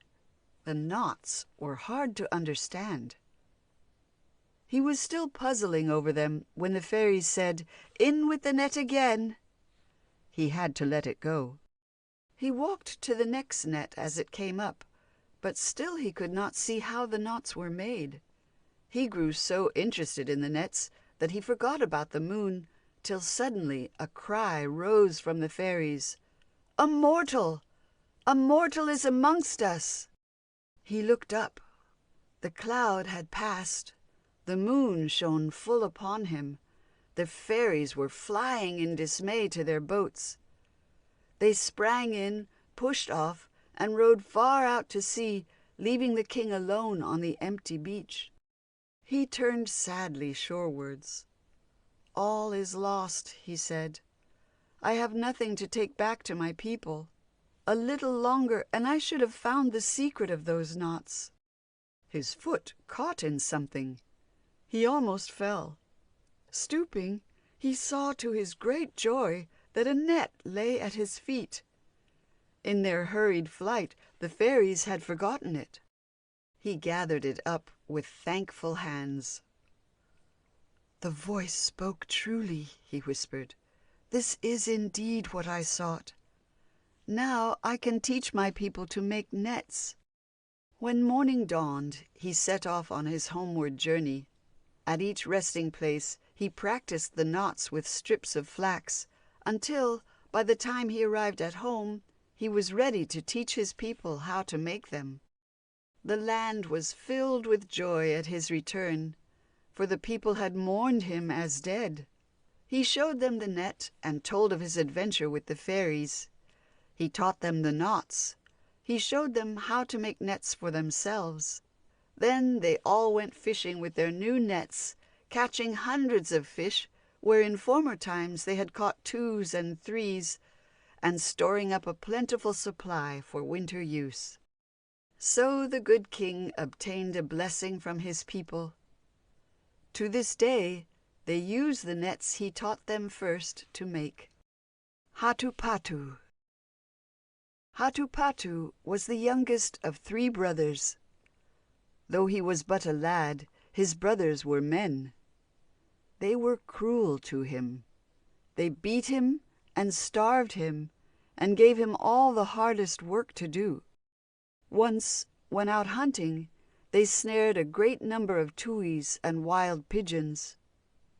Hatupatu was ordered to cook some of them for supper and to pot the remainder for winter use. None were given to him. He went hungry to bed. Next day, the elder brothers again went hunting, leaving Hatupatu at the camp to finish potting the birds. Hatupatu looked at the food with famished eyes. "I will have a feast," he said, "whatever the result may be." He brought out the cooked and potted birds, sat down, and fed till he had thoroughly satisfied his ravenous hunger. When he could eat no more, he set to work to make the camp look as if an enemy had broken into it and stolen the food. He knew he need expect no mercy from his brothers if they suspected him. He threw the cooking pots about, knocked several things over, cut himself a little, and smeared the blood over his hands and face and chest, then lay down and slept. When the brothers returned, they found the camp in confusion, the food gone, and Hatupatu apparently wounded. "Some enemy has been here," they cried. They ran out to look for the enemy. No signs in the bush around, no strange footmarks proclaimed the visit of strangers. Puzzled, they returned. The eldest brother bent to look at Hatupatu's wounds and at once discovered the trick. He shook the boy, pulled him from the mat on which he lay, and pushed him towards the spring. "Wash," he said. Hatupatu tremblingly obeyed. As the blood came off, and the brothers saw how they had been deceived, they flew into a fury. "You are the enemy," they cried. They beat him so cruelly that his screams rang through the forest. His old grandmother heard him from her whare at the edge of the bush. She hurried to the spot to see what was the matter. "Leave him alone," she called to the brothers. They obeyed her because they feared her magic power. They left the boy and slunk away to their camp. "Why did they beat you?" the grandmother asked. Hatupatu told her about the feast and the trick. For the first time she learned how cruelly his brothers treated him. "You must run away from them," she said. "Where could I be safe from them?" he asked hopelessly. "They would find me and punish me more cruelly than ever." "I will give you a magic gift," she said. "You shall have the power to enter earth or water without harm coming to you. Thus you shall escape from your brothers." She gave him the power and returned to her home. Hatupatu ran into the bush. He ran and walked and ran on again till many miles lay between him and his brothers. When darkness fell, he crept into a heap of dry fern and slept cozily. Next day he journeyed still further from his brothers, till at last he felt sure he was safe. He was happy at last. He lived by himself in the bush, with no one to beat him and revile him. Everything he caught was his own, so he was well fed. Though alone, he was free and well content. One day, while spearing birds with a long, sharp-pointed stick, another spear, crossing his, pierced the tree from the other side. He stepped round the trunk to see who was there and found himself confronting a mist woman. He drew back in fear. He would have fled, but her power held him. Tall as the tree, white and mysterious, she looked down at the lad with thoughtful eyes. "It is a new bird," she said. She gathered him up in one hand. "I will take it home." Hatupatu struggled, but she held him fast. "I am no bird, I am a boy," he cried. She thought he was but chirping, as other birds chirped. She carried him to her home. It was a huge room, full of birds. Birds of all kinds were here, kept as pets, from bush and river, from sea and lake. They were happy enough, for the Mist Woman loved them and kept them well fed. But Hatupatu, who was not a bird, wept at the thought of his lost freedom. It was lost, indeed. For years the Mist Woman held him prisoner, carefully fastening the door on the outside every morning when she left the house, shutting it with magic words each night when she returned. She fed him well and petted him, but she would not set him free. At last he learned the magic words that unfastened the door. Now he only waited for a chance to escape. He made his plan. Each morning the Mist Woman asked, "Where shall I look for your food today?" "Over the farthest ridge of hills are the finest pigeons," Hatupatu replied this day. "I will journey there," she said. As soon as she was gone, Hatupatu opened the door and stepped out, fastening it securely behind him. Gathering twigs, he stopped up any holes through which a bird might squeeze, for fear one should fly out and warn the Mist Woman. Then he set off, running fast for freedom. But he had missed a tiny hole in the house. The smallest bird found it, squeezed itself through, and flew out to warn its mistress of Hatupatu's escape. Back over the hills came the Mist Woman, following fast in Hatupatu's track. She soon overtook him, for with every few steps she covered miles. As she reached for him, however, he remembered his grandmother's gift. Hastily muttering the magic words, he saw the ground open before him. He stepped down. The earth closed again over his head, leaving the Mist Woman gazing in bewilderment. He waited below the ground till he thought she must have gone. Then he came up again. But she was still there, watching for him. He had to run to escape her. As she overtook him, he entered the earth again. So the chase went on for hours, until at last she turned home in weariness. He never saw her again. In his flight, he had unconsciously drawn near his old home. When he noticed this, he had a desire to return to it. "Now that I am a man, my brothers cannot ill-treat me as they did years ago," he thought. He went home, but his brothers showed no pleasure at his return. He was too big to be beaten or starved, but they took a delight in quarreling with him and fighting him at every opportunity. He was soon most unhappy. A neighbor said, "Our tribe has many enemies. Surely 3 brothers should fight them rather than one another."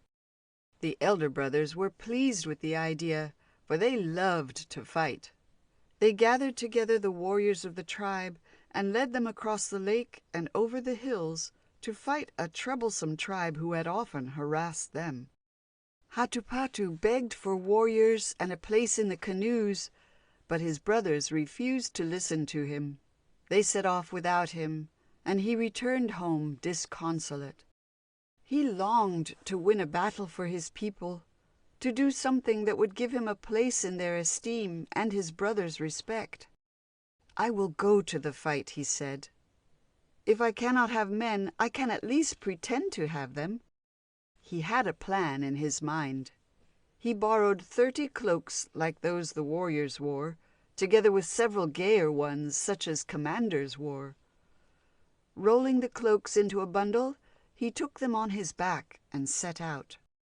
Coming to the lake, he repeated the magic words, stepped into the water, and walked across on the lake floor, eating mussels as he grew hungry on the way. Over the hills, on a little plain beside the bush, he found his brothers encamped with their armies. Walking softly, he crept into the edge of the bush and unrolled the bundle of cloaks. Tying the bushes into the shape of men, he dressed them in the warriors' cloaks, keeping the richer ones for himself. In a short time, he had the thing so well done that at a little distance his bushes looked like men. The enemy came in sight. They showed no fear of the armies on the plain, but Hatupatu soon had them secretly terrified of his army. As they approached, he strode out from the bushes, gave orders in a loud voice, disappeared, changed his cloak, came out and gave orders in a changed voice.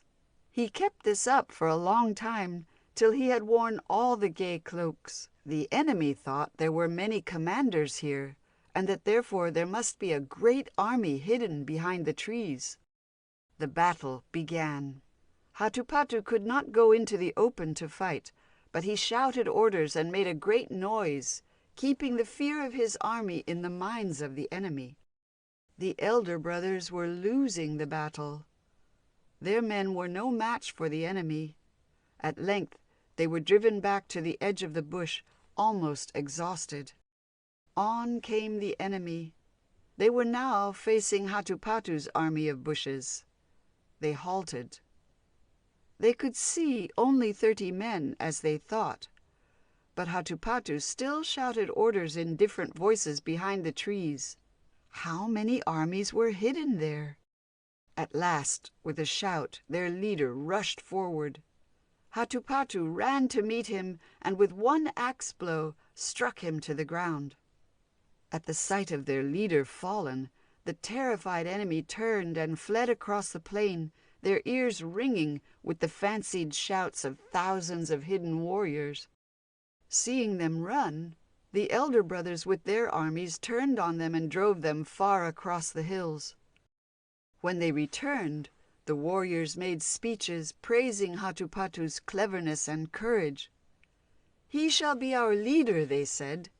"We will follow none but him." Across the lake, the best place in the largest canoe was kept for him. When they reached their own country, the warriors spread his fame far and wide. He became the greatest and most powerful man in the land. His brothers dared not ill-treat him now, nor even quarrel with him. He was so kind-hearted that he never punished them for their unkindness to him in his youthful days, but lived in peace with them, happy in the position he had won. The Star Hunt. Matariki was a sky fairy. His duty was to keep his star shining brightly, that it might light up the earth at night. So well did he love his star, and so faithfully did he polish it, that it soon outshone all other stars. This raised fierce jealousy in the hearts of the sky fairies. Brighter and brighter grew his star, until even the people on the earth began to raise their eyes in admiration. Then Tane grew jealous. He wished the people of the earth to be always praising the beauty of the trees that he had made. In his eyes, nothing could compare with them.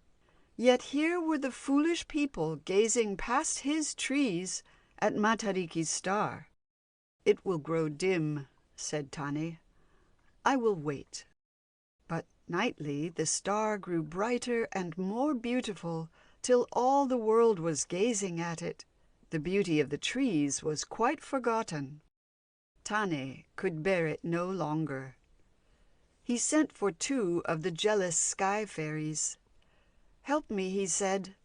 "Together we can catch this troublesome Matariki and destroy his star." The jealous sky fairies gladly promised their help. The 3 made plans for catching Matariki. "Wait a few nights till he has forgotten your visit to me and has lost any suspicions he may now have," said Tane.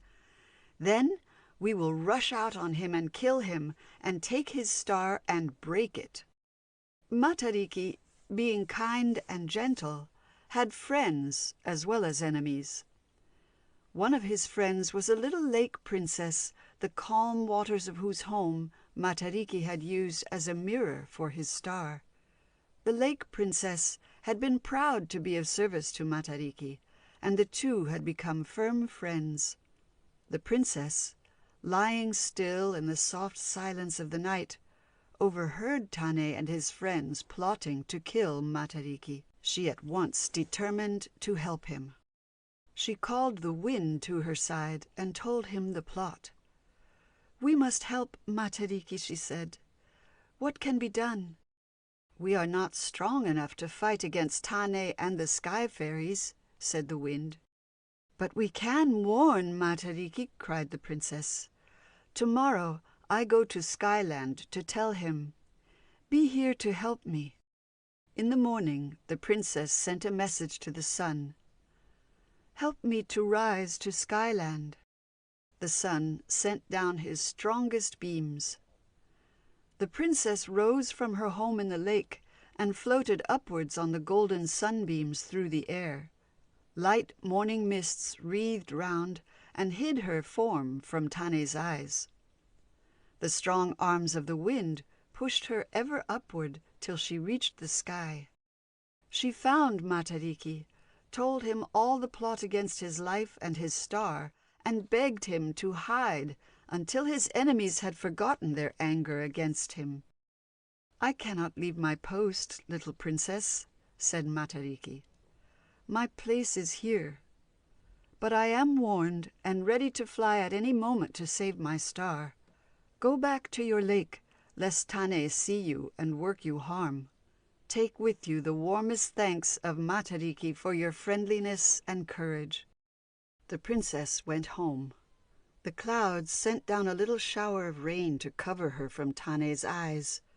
The wind flew to help her and to hear how she had fared.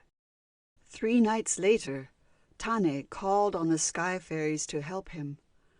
The 3 rushed out together to kill Matariki, but he was warned. At the first sound of their approach, he seized the star in his hand and fled with it. With shouts of rage, the 3 flew after him, and the wild chase began. Matariki had the lead. He flew at headlong speed through the great spaces of the sky, winding in and out between the stars, trying to hide behind the moon. Tane rushed after him into his hiding places, just in time to see him escaping in another direction. Sky fairies scattered over the sky drew back in fear of Tane. No one was brave enough to help Matariki. Round and round the sky the fierce chase went on. Matariki was still ahead, but he was growing weary. "I must rest," he thought. "I will go down to my little princess and hide in her lake." He shot down to the earth. The princess, watching the chase with her heart beating for him, was filled with joy when she saw him take refuge in the lake. "Hide there and rest," she said, as he sank to the cool valleys below the water. She floated up to a rock to watch lest harm should come to him. One of the sky fairies had seen Matariki go down to the lake. He hastened to tell Tane. They all came down to the earth and found the princess sitting on her rock. "Give up Matariki," said Tane. The princess slid into the water out of sight. She would not give up Matariki, but her fear of Tane would not let her answer him. Matariki lay quietly at the bottom of the lake, while Tane shouted angrily above it. "I will drive him out," said one of the jealous fairies. He flew to the other side of the lake and sang a magic song to draw the waters to him.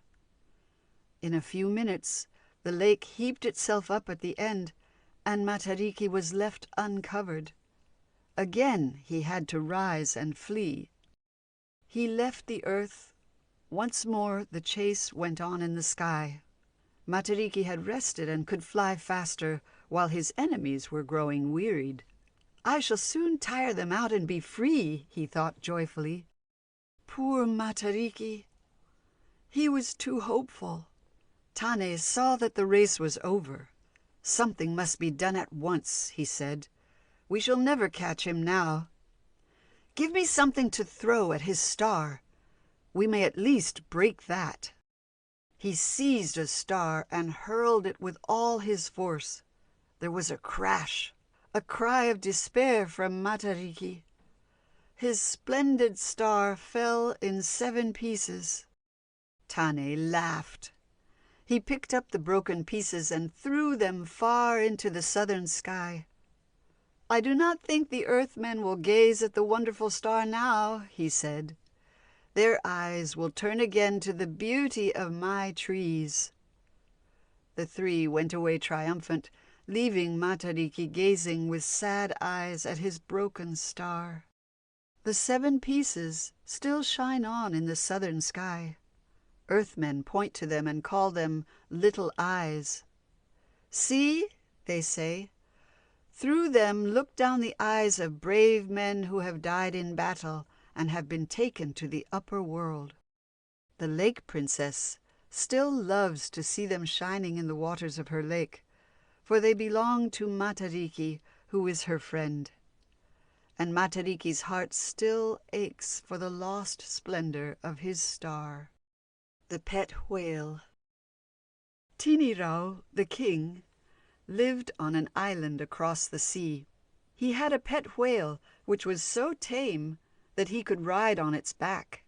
Summoned by the king's whistle, the whale would swim to the shore to be fed and petted, then off he would bear his master for a merry ride on the sea. Old Kae, a chief from a neighboring island, came to visit Tinirau. He was much interested in the pet whale and cast covetous eyes upon it. When the time came for him to return to his own island, he refused to go in the canoe. He gave Tinirau plainly to understand that he desired to ride home on the whale. At last Tinirau lent him his pet. "Be kind to him," he said, "and return him faithfully. As soon as he touches the shore of your island, he will shake himself. You must at once jump off upon the right side and allow him to return to me." Kae promised to obey instructions and set out on his homeward voyage. The whale swam carefully through the water, Kae high upon its back, enjoying his unusual method of traveling. When they came to the shore and the whale touched the bottom, he shook himself as a sign for Kae to jump off. But Kae sat still.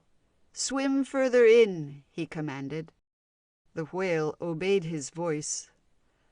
Carefully he swam a little further in, then again stopped and shook himself. "Go on," cried Kae, now quite determined to steal this obedient whale.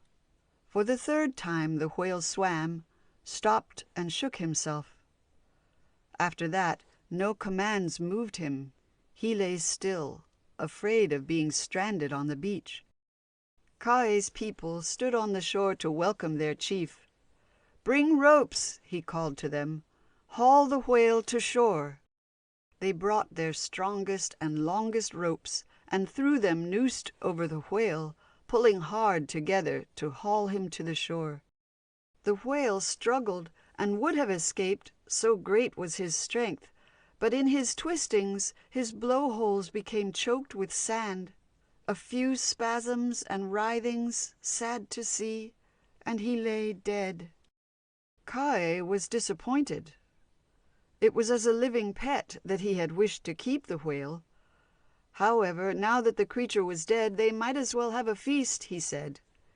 He gave orders that the whale should be dragged on shore, cut up and cooked. Fires were made, ovens heated, the flesh was cooked. Everybody on the island was on the shore, feasting for days. Songs were sung, dances danced, stories told. All were merry. and Kai never once remembered to be ashamed of his broken promise to the kindly Tinirau. In the other island, Tinirau waited patiently for his pet. "He stays long away," he said. "I hope no harm has come to him."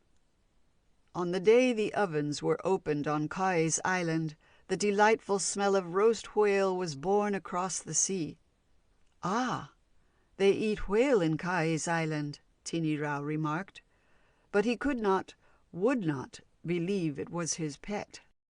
At last, however, passing strangers brought word that it was really Tinirau's whale that had been eaten on Kai's island. All the story was told of Kai's cruelty and theft. The king was filled with wrath. "Who will go to punish this false Kai?" he asked. 40 men stood up. "We are ready," they said. The wife of one of them sprang forward. "Hear me, great Tinirau," she cried. "Our husbands go to certain death, for Kai's army is strong. He will send out a great number against these 40 and slay them all. Send us their wives instead." A burst of laughter came from the men, but the woman went on. "If women go, Kai will not suspect any harm. He will think we have merely gone on a visit to his island. He will entertain us instead of gathering his army. We shall use our magic to make him fall asleep, and while he sleeps, we shall carry him here to be punished by you. What think you of my plan?" "It is good, if the other wives are willing," replied the king. The other wives came forward till 40 of them stood in a row. "We are willing," they said. The men were doubtful of the wisdom of allowing women to go on such a dangerous errand, but the wives were determined, and the king approved of the plan. He gave orders that boats should be made ready. The women set out. When they reached Kai's island, the old chief, thinking they had come as visitors, treated them politely. He took them into a great hall. The islanders brought food and made a feast. When the feast was over, stories and songs were given. The evening went merrily. As midnight approached, the 40 women began to work their magic, singing charms that threw the people, one by one, into a heavy sleep. They sang on. Everybody seemed to be asleep but Kai. Unblinkingly he stared at them.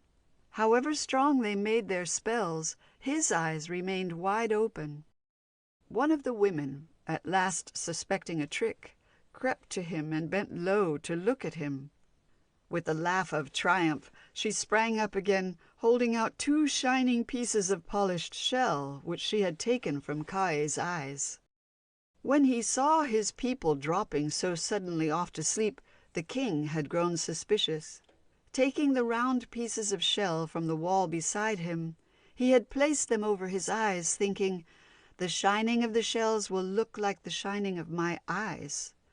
They will think I am watching them and will be afraid to touch me." In reality, he was in a magic sleep as sound as that of any of his people. The women stepped outside and formed a line of 2s at equal distances, stretching from the hall to the boats on the beach. 2 were left in the hall. When all were ready, these 2 lifted Kai and carried him out to the next 2. These 2 carried him to the next 2. They in turn passed him on, so he was passed down the whole line. Still sleeping his magic sleep, he was placed in one of the boats. The women sprang in, pushed off, and rowed home. Their husbands met them, pleased at their success and their safe return. Kai was handed over to Tinirau, who punished him so effectively that he never stole again. On the moon. When Shining Eyes threw the fire that never goes out into the sky, it was only a flaming stick, but it grew rounder and wider and cooler, until at last it became a great moonland. It was a wonderland place. Everything gave out a golden light, mountains and lakes, rocks and trees and flowers, and even the walls and spires of a beautiful moon palace that Marama had built. In the palace lived Marama all alone. At first he had been so charmed with his fine new land that he had not noticed the loneliness. But after some time he began to say to himself, "Why have I no one to share my work and play? There is no pleasure in playing star-ball by myself, and I am tired of singing with no one to listen. Oh, for a companion!" He asked the sky fairies to live with him, but they refused. They had their stars to guard. He looked down on the earth. A beautiful girl with a calabash in her hand walked to a stream at the foot of a hill for water. A young man ran down the hill after her. "Ina! Ina!" he called. It was her old playmate, the friend she loved better than anybody else. She waited for him. They went to the stream together, and Marama watched the return. Several times the girl's face was turned upwards to the moon. Each time Marama thought it more beautiful. All next day he could think of nothing else. She would never leave her old playmate and her home, he thought, and yet she is the companion I desire. What a sweet friend she would be. When night came, again he watched for Ina. Down the hill she came as before, her calabash in her hand. Her playmate had not yet appeared. She awaited him. "I will go down. She shall return with me," said Marama suddenly. In a flash he stood before her. At first his brightness dazzled her, but little by little she looked at him and saw that he was a stranger. "I am Marama," he said. "I have come to ask you to live with me on the moon. It is a beautiful life, and I will be kind to you. Come." Ina drew back. "I cannot leave my parents and my home," she said. "I should be most unhappy."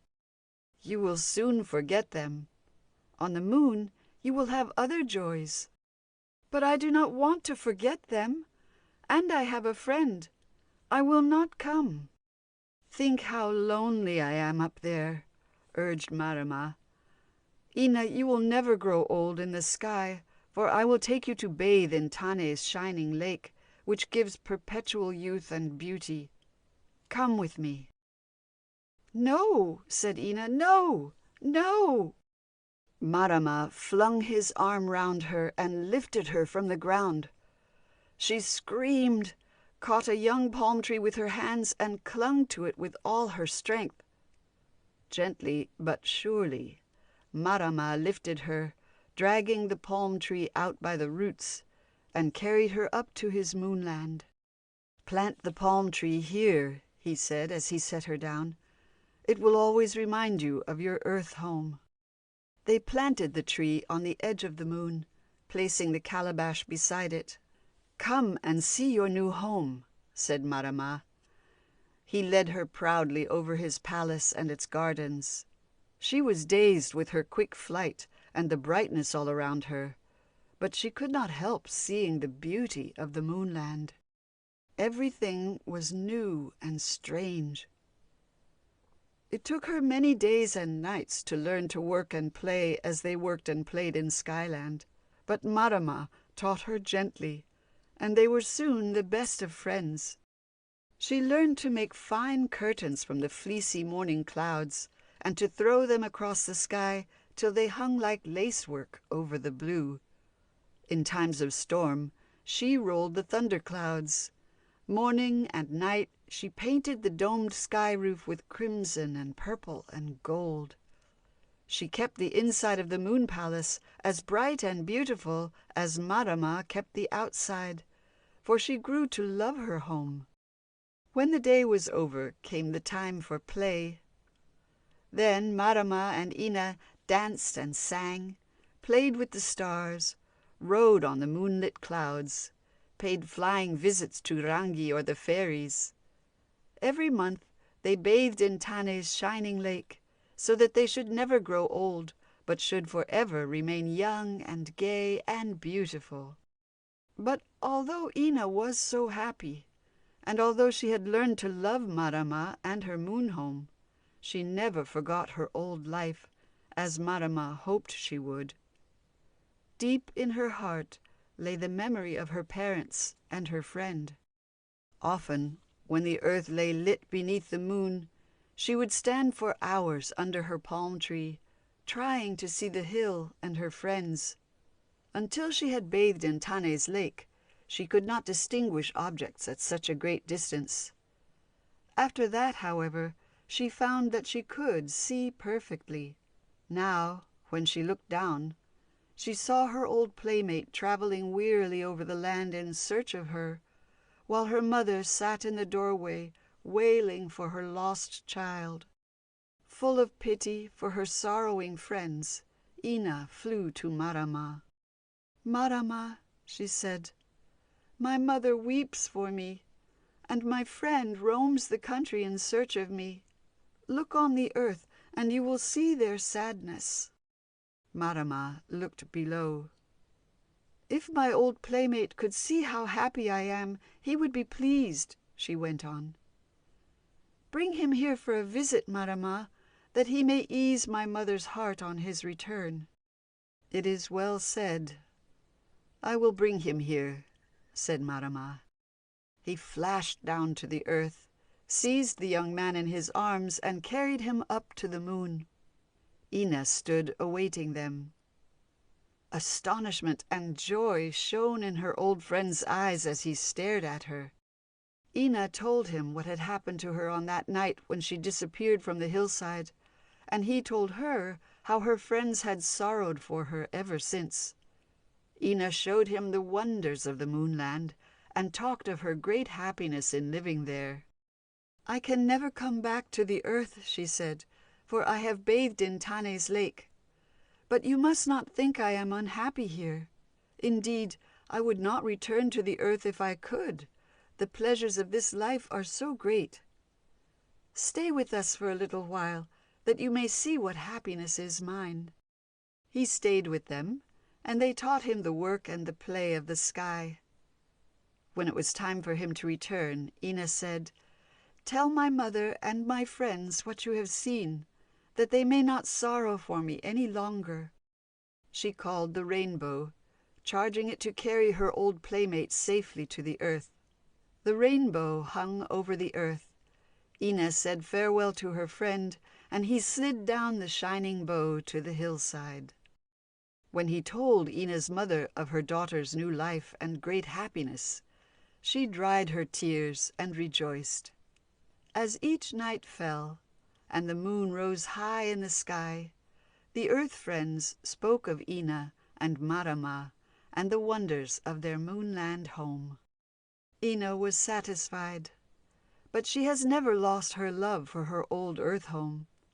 Even now, when the moon is clear of clouds, you may see her gazing earthward, the tall palm tree above her head and the calabash at her feet. That is what you see if you look hard at the moon when it is at the full. The Wooden Head. In his tower on a high hill, Puorata, the wicked magician, kept a monstrous wooden head. The head was served by thousands of invisible genii, who sallied forth at its commands to work its evil will. Puorata's power grew. He had only to cry, "Strangers pass!" to draw a shout so loud and terrible from the wooden head that all travelers within sound of it dropped dead. The forest was strewn with the bones of those who had perished. The hill became a noted danger spot, a menace to the country. Far and wide Puorata was hated, and his power dreaded. Parties of brave warriors left their homes to creep up the hill and surprise the old magician, and so put an end to the terror. But the invisible genii in the forest saw them and warned their master. Then the great shout rang forth, and the warriors fell dead. The people despaired. At last they begged help from Hakawau, a powerful sorcerer who used his art for good. "Rid us of this terror," they urged. Hakawau considered. "I will dream over it," he said. "Tomorrow I will tell you whether it will be well for me to go." He called his genii round him, uttered spells, slept, and dreamed. In his dream, he saw his genii driving Puarata's genii before them. "It is well," he said when he awoke. "I shall destroy Puarata's power." Taking with him a brave and trusted friend, he set off for Puarata's hill. The people in the villages they passed came out to bring them food and cheer them on their dangerous way. Some said, "You go to death. Puarata is too strong. Stay here. Attempt not this rash deed." But the two would not be stayed. At the edge of Puarata's country, the heart of Hakawau's friend began to fail him, but Hakawau cheered him on. Later they came upon a pile of human bones. "We are now within sound of the shout," he said. "Are we not courting death?" Hakawau waved his hand. In a moment his friend saw what had before been hidden from him. Thousands of good genii surrounding them. "Our guards," said Hakawau. His friend was from that moment fearless. On a hill that faced Puarata's tower, Hakawau called up his genii. Half he sent to show themselves before the tower, the remainder stayed invisibly by him. As soon as the good genii showed themselves before the tower, the evil genii rushed out at them. For a time, Hakawau's genii fought. Then, acting on instructions, they pretended fright and fled downhill. Puarata's genii pursued them far across the valley, leaving the tower undefended.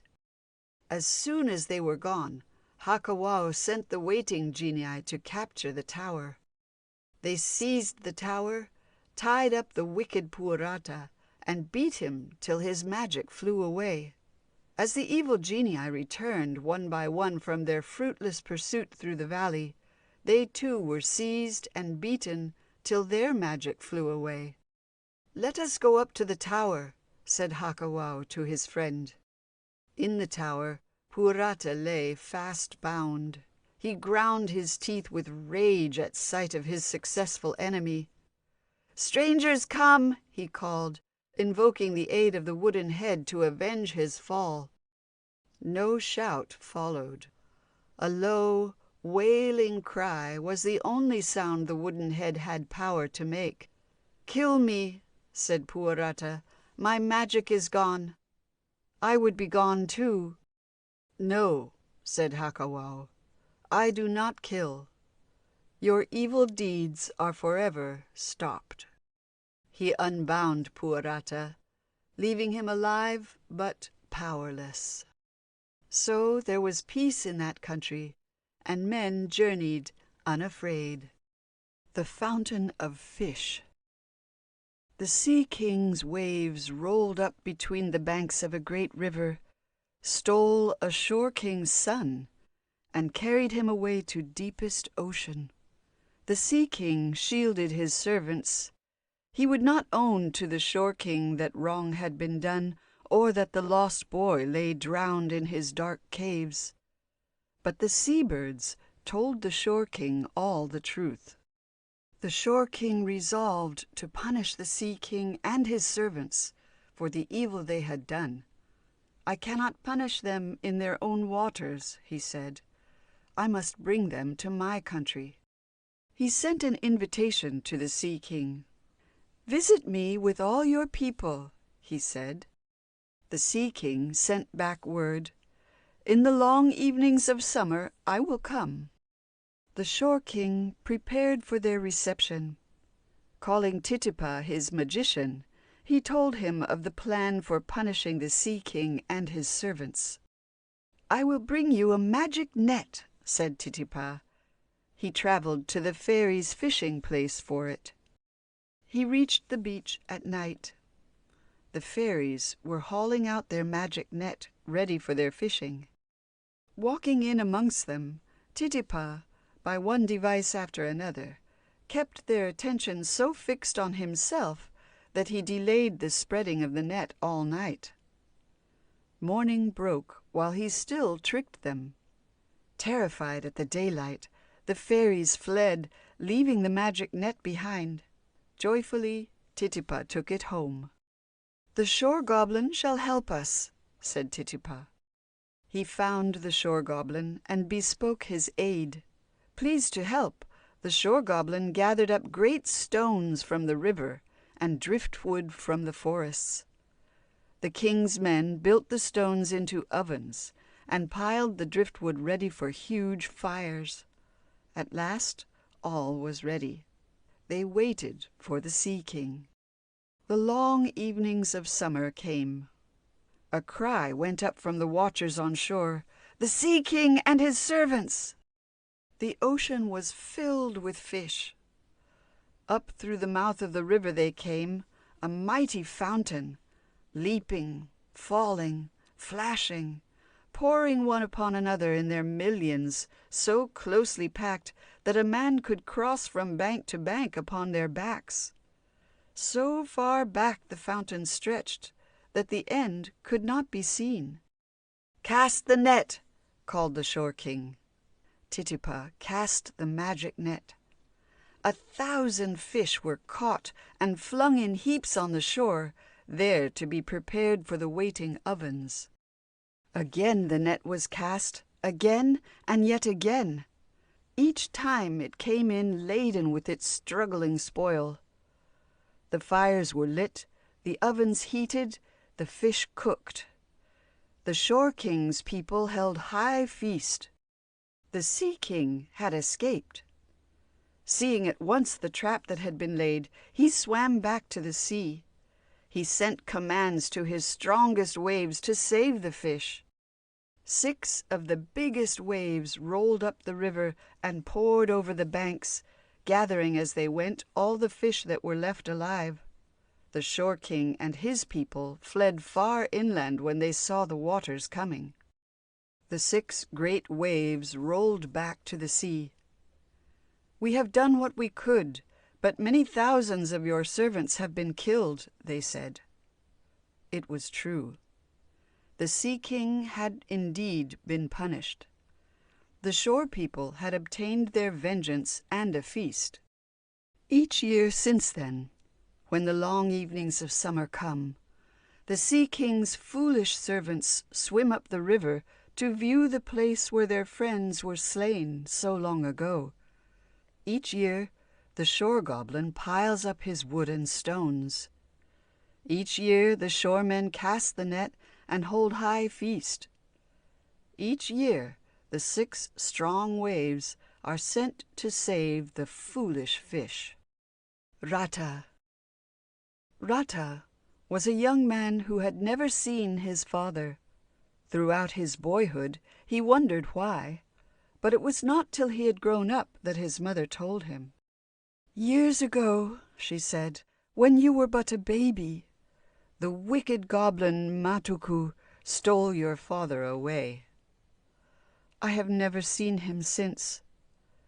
It was a heavy sorrow to me, but I could do nothing to save him, for I am but a woman, while Matuku is a goblin. I am a man now. I will find my father," said Rata. "See, I am strong, and my heart is fearless. Tell me where Matuku lives." The mother smiled proudly at her eager son. "Yes," she said, "you are strong, and your heart is fearless, but Matuku is a goblin. He would take you too. I cannot let you go." "I must go," Rata replied. "I can never rest again until I find my father. Tell me where the goblin lives." He urged his mother daily, till at last she told him where Matuku lived. At once Rata set off to find the place. As he drew near, he met a bound man who asked where he was going. "I seek Matuku," answered Rata. "He lives beneath the ground on which we stand," said the man. "Once every month, when the new moon shines, he comes above the earth. Come then." "I shall remember. Why are you tied?" "I am kept here to warn Matuku when the new moon shines. He is cruel. He works much evil in the land. If you have come to punish him for wickedness to you or yours, I will help you." "My thanks," said Rata. "With the new moon I return. You shall help me then to punish him." "What is your name?" he asked, thinking that perhaps his father stood before him. The man gave his name, but it was not that of Rata's father. Rata went home again to wait. When the time of the new moon was nearly come, he went again to the place where the goblin lived. The man awaited him. "I have made a plan for you," he said. He pointed out 2 fountains of clear water bubbling from the ground. "These are Matuku's fountains," he said. "In this he looks at himself. In that he washes himself. He comes first to this one to see how long his hair has grown. You must not come near him then, for he would see you in the water. Wait till he goes to the other. There, while he washes himself, you can spring upon him from behind." "I will follow your plan," said Rata. "Hide me till the goblin comes." The man hid him in a bush, looked at the new moon rising in the sky, and called Matuku up. The ground rumbled and shook. A big hole opened close to the fountains, and the huge goblin sprang through it into the daylight. He capered about and stretched his limbs. "I wonder how much my hair has grown this month," he said. He went to the first fountain to look at himself. Rata kept very still. Matuku crossed to the second fountain. Dipping his head in, he began to wash himself. With a sudden spring, Rata was upon his bent back. Catching the long hair in his hands, he cried, "Tell me where my father is, or I will kill you." Matuku gave in at once, for his whole strength lay in his hair, which Rata grasped. "Let me go! Do not kill me! I will tell you anything you wish," whined the powerless goblin. "Give me back my father." "I cannot give him back to you. I gave him to the moonlight goblins many years ago." "I shall go to look for him," said Rata, "but I cannot leave you here to work more mischief among men. I will not kill you, but you must take some other form. You have the power to change yourself. What will you be?" The goblin thought while the hands on his hair grew tighter. "A bittern," he said at last, and as a bittern he fled screaming into the bush. His power as a goblin was over. Rata set the man free, and they both went to their homes. "Where is the moonlight land?" Rata asked his mother. "Far across the sea, and you have no canoe." "I will make a canoe." "But you have no strong axe to fell the tree." "I will beg a strong axe from my great-grandfather," said Rata. He went to his great-grandfather, told him why he wished to make a canoe, and obtained a beautiful greenstone axe, polished and hard. Rata went to the bush to find a suitable tree for his canoe. On his way, he passed a heron and a sea snake fighting on the shore. "Help me!" the heron called to Rata, but because it was considered unlucky to interfere with a sea snake, Rata would not help the heron. He found the finest tree in the bush and set to work to cut it down. All day his axe flew. At last, with a tremendous crash, the great tree fell. There he left it to lie till his return in the morning. On his way home, he saw the heron and sea snake still fighting. Next morning he returned to the bush to begin the labor of hollowing his tree. The fight was still going on. As before, the heron called, "Help me!" but Rata would not go. "You will never succeed in your undertaking unless you help me," called the heron. Rata walked on, unheeding. He looked for his tree. To his amazement and dismay, it stood again in its old place, upright and unmarked. He looked. He rubbed his eyes. He looked again. There was no mistake. It was the same tree, standing as it had stood the day before he felled it. "I will cut it down again," he said. He worked all day. By night, the great tree fell once more. As he returned the following morning to the bush, the fight between the heron and the sea snake was nearly over, for the heron's strength was almost gone. "Help me," she cried faintly for the last time.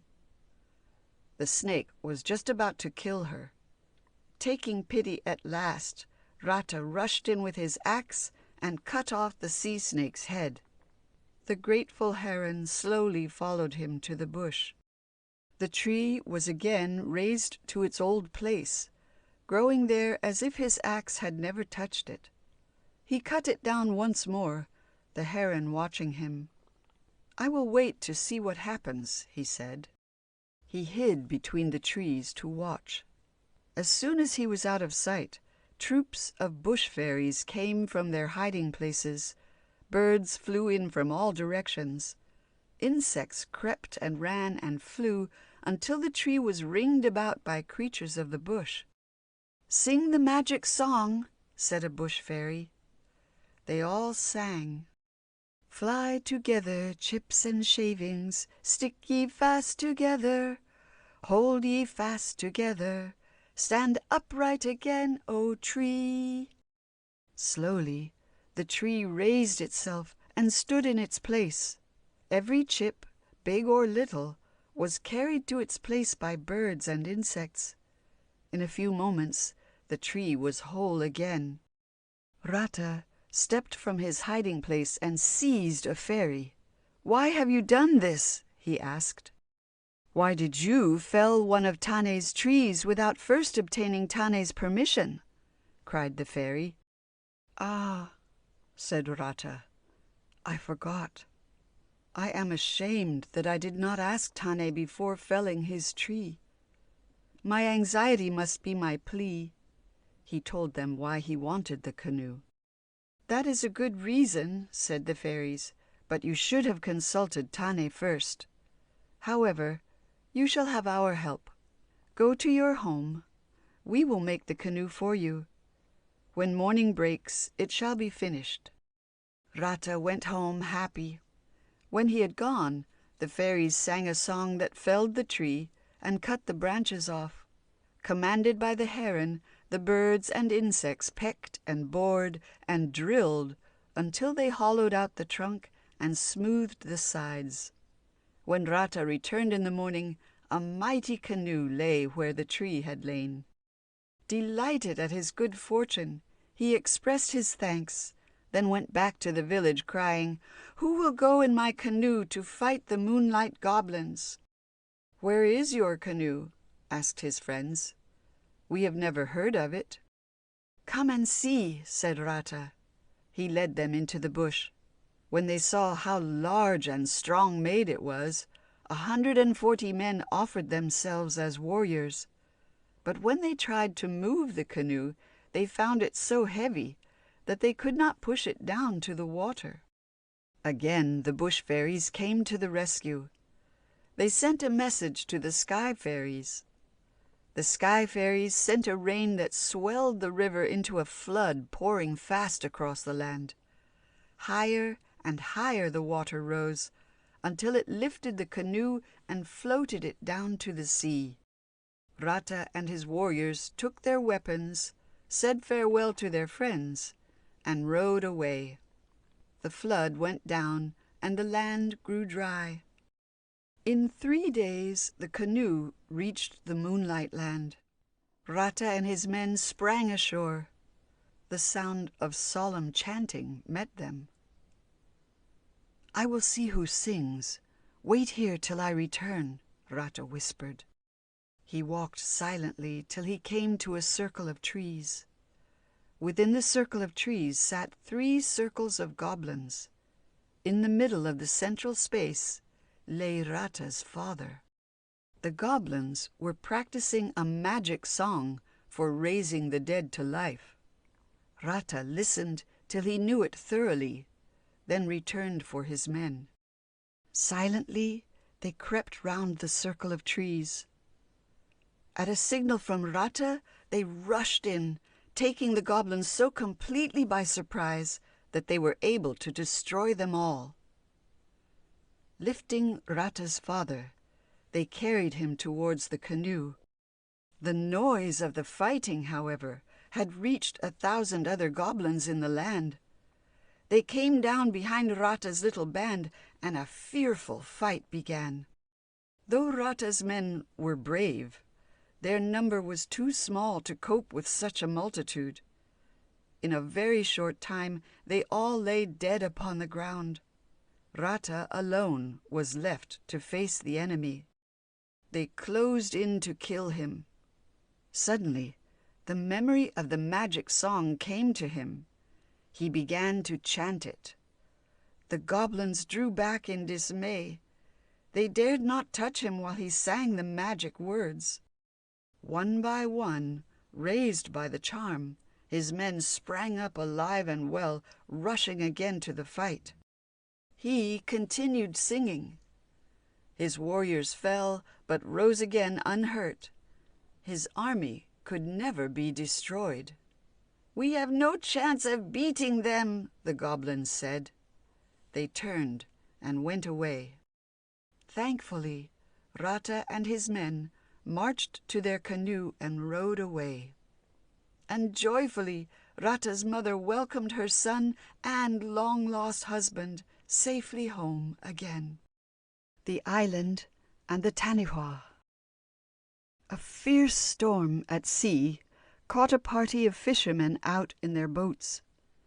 Rowing hard to shelter, they all reached their homes except 2 brothers called Manini and Hiki, who were farthest from land. Buffeted by the wind, blinded by the rain, tossed on the great waves, they were carried past every point of land they tried to reach. To hope to guide their canoe was useless. They must be content at last to drift before the storm.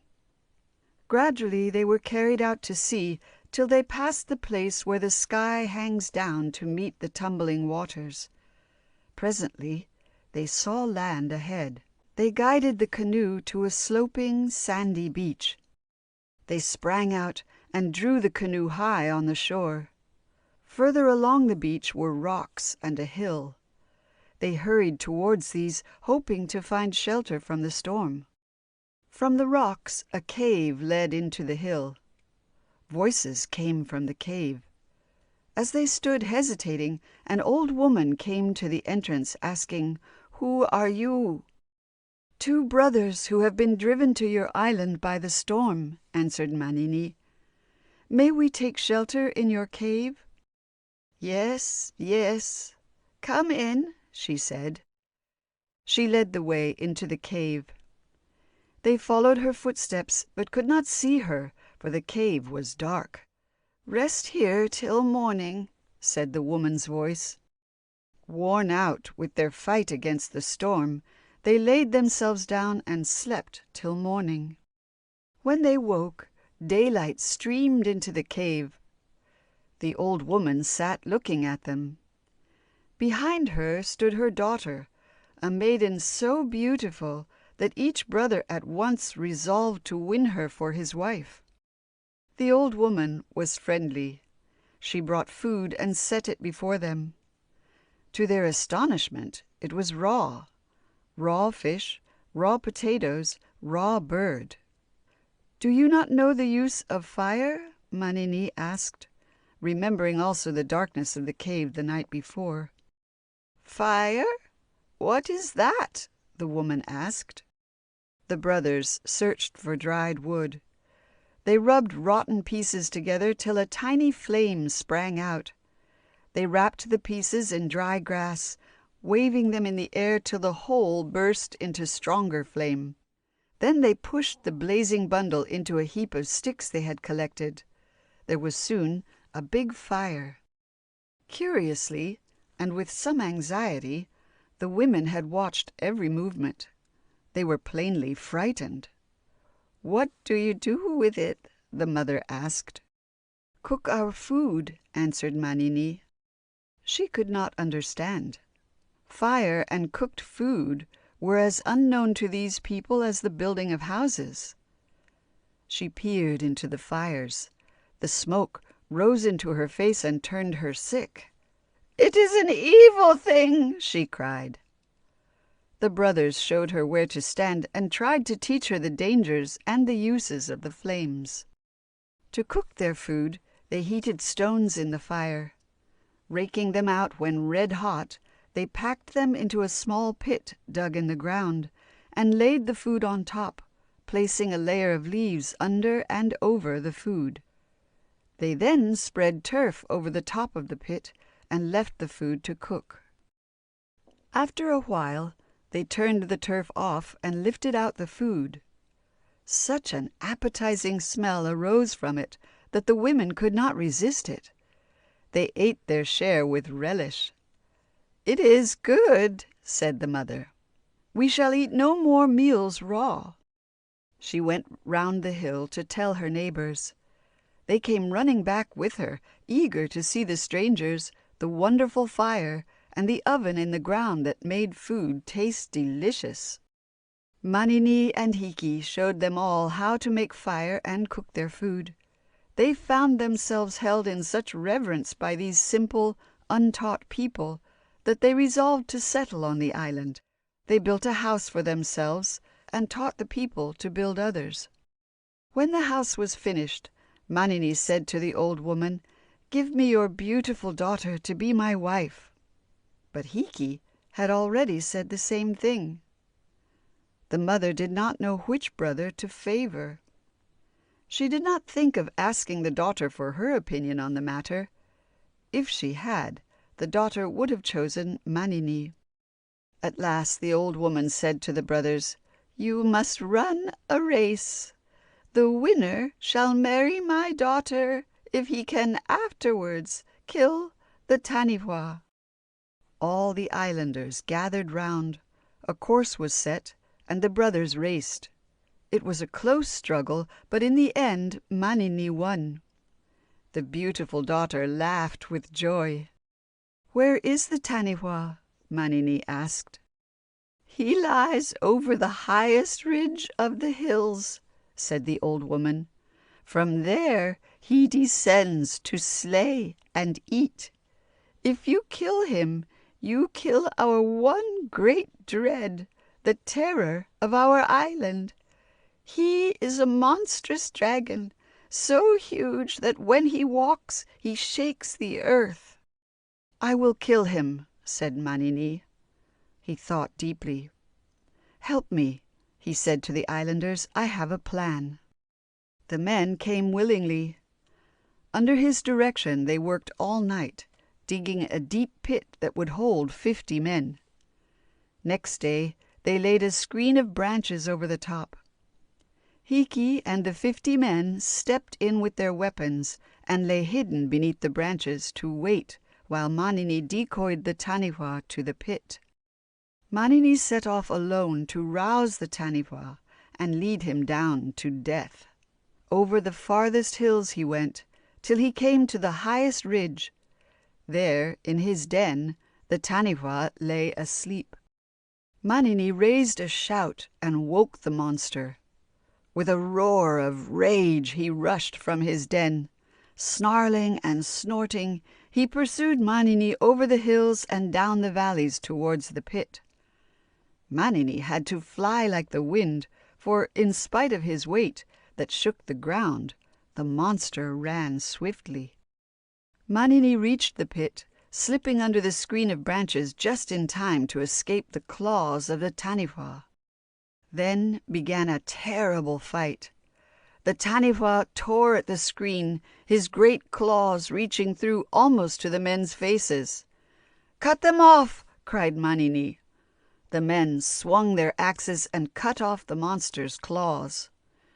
Roaring with pain and rage, the Taniwha tore a hole with his teeth and came at them with his mouth wide open. The 50 attacked the huge head.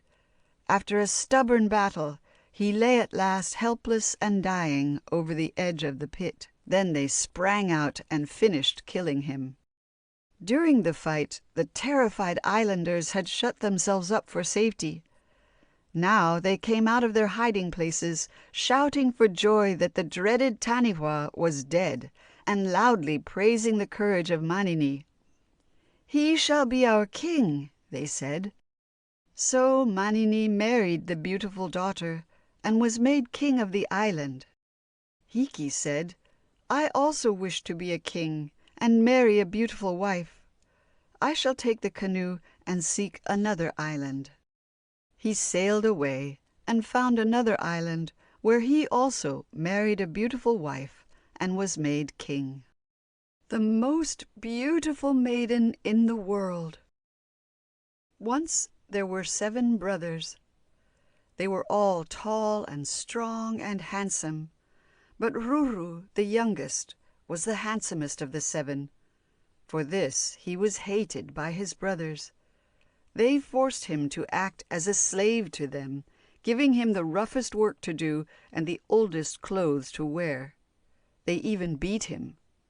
Indeed, they treated him so cruelly that his life was most unhappy. His mother's heart ached for him, but his father was too old to notice.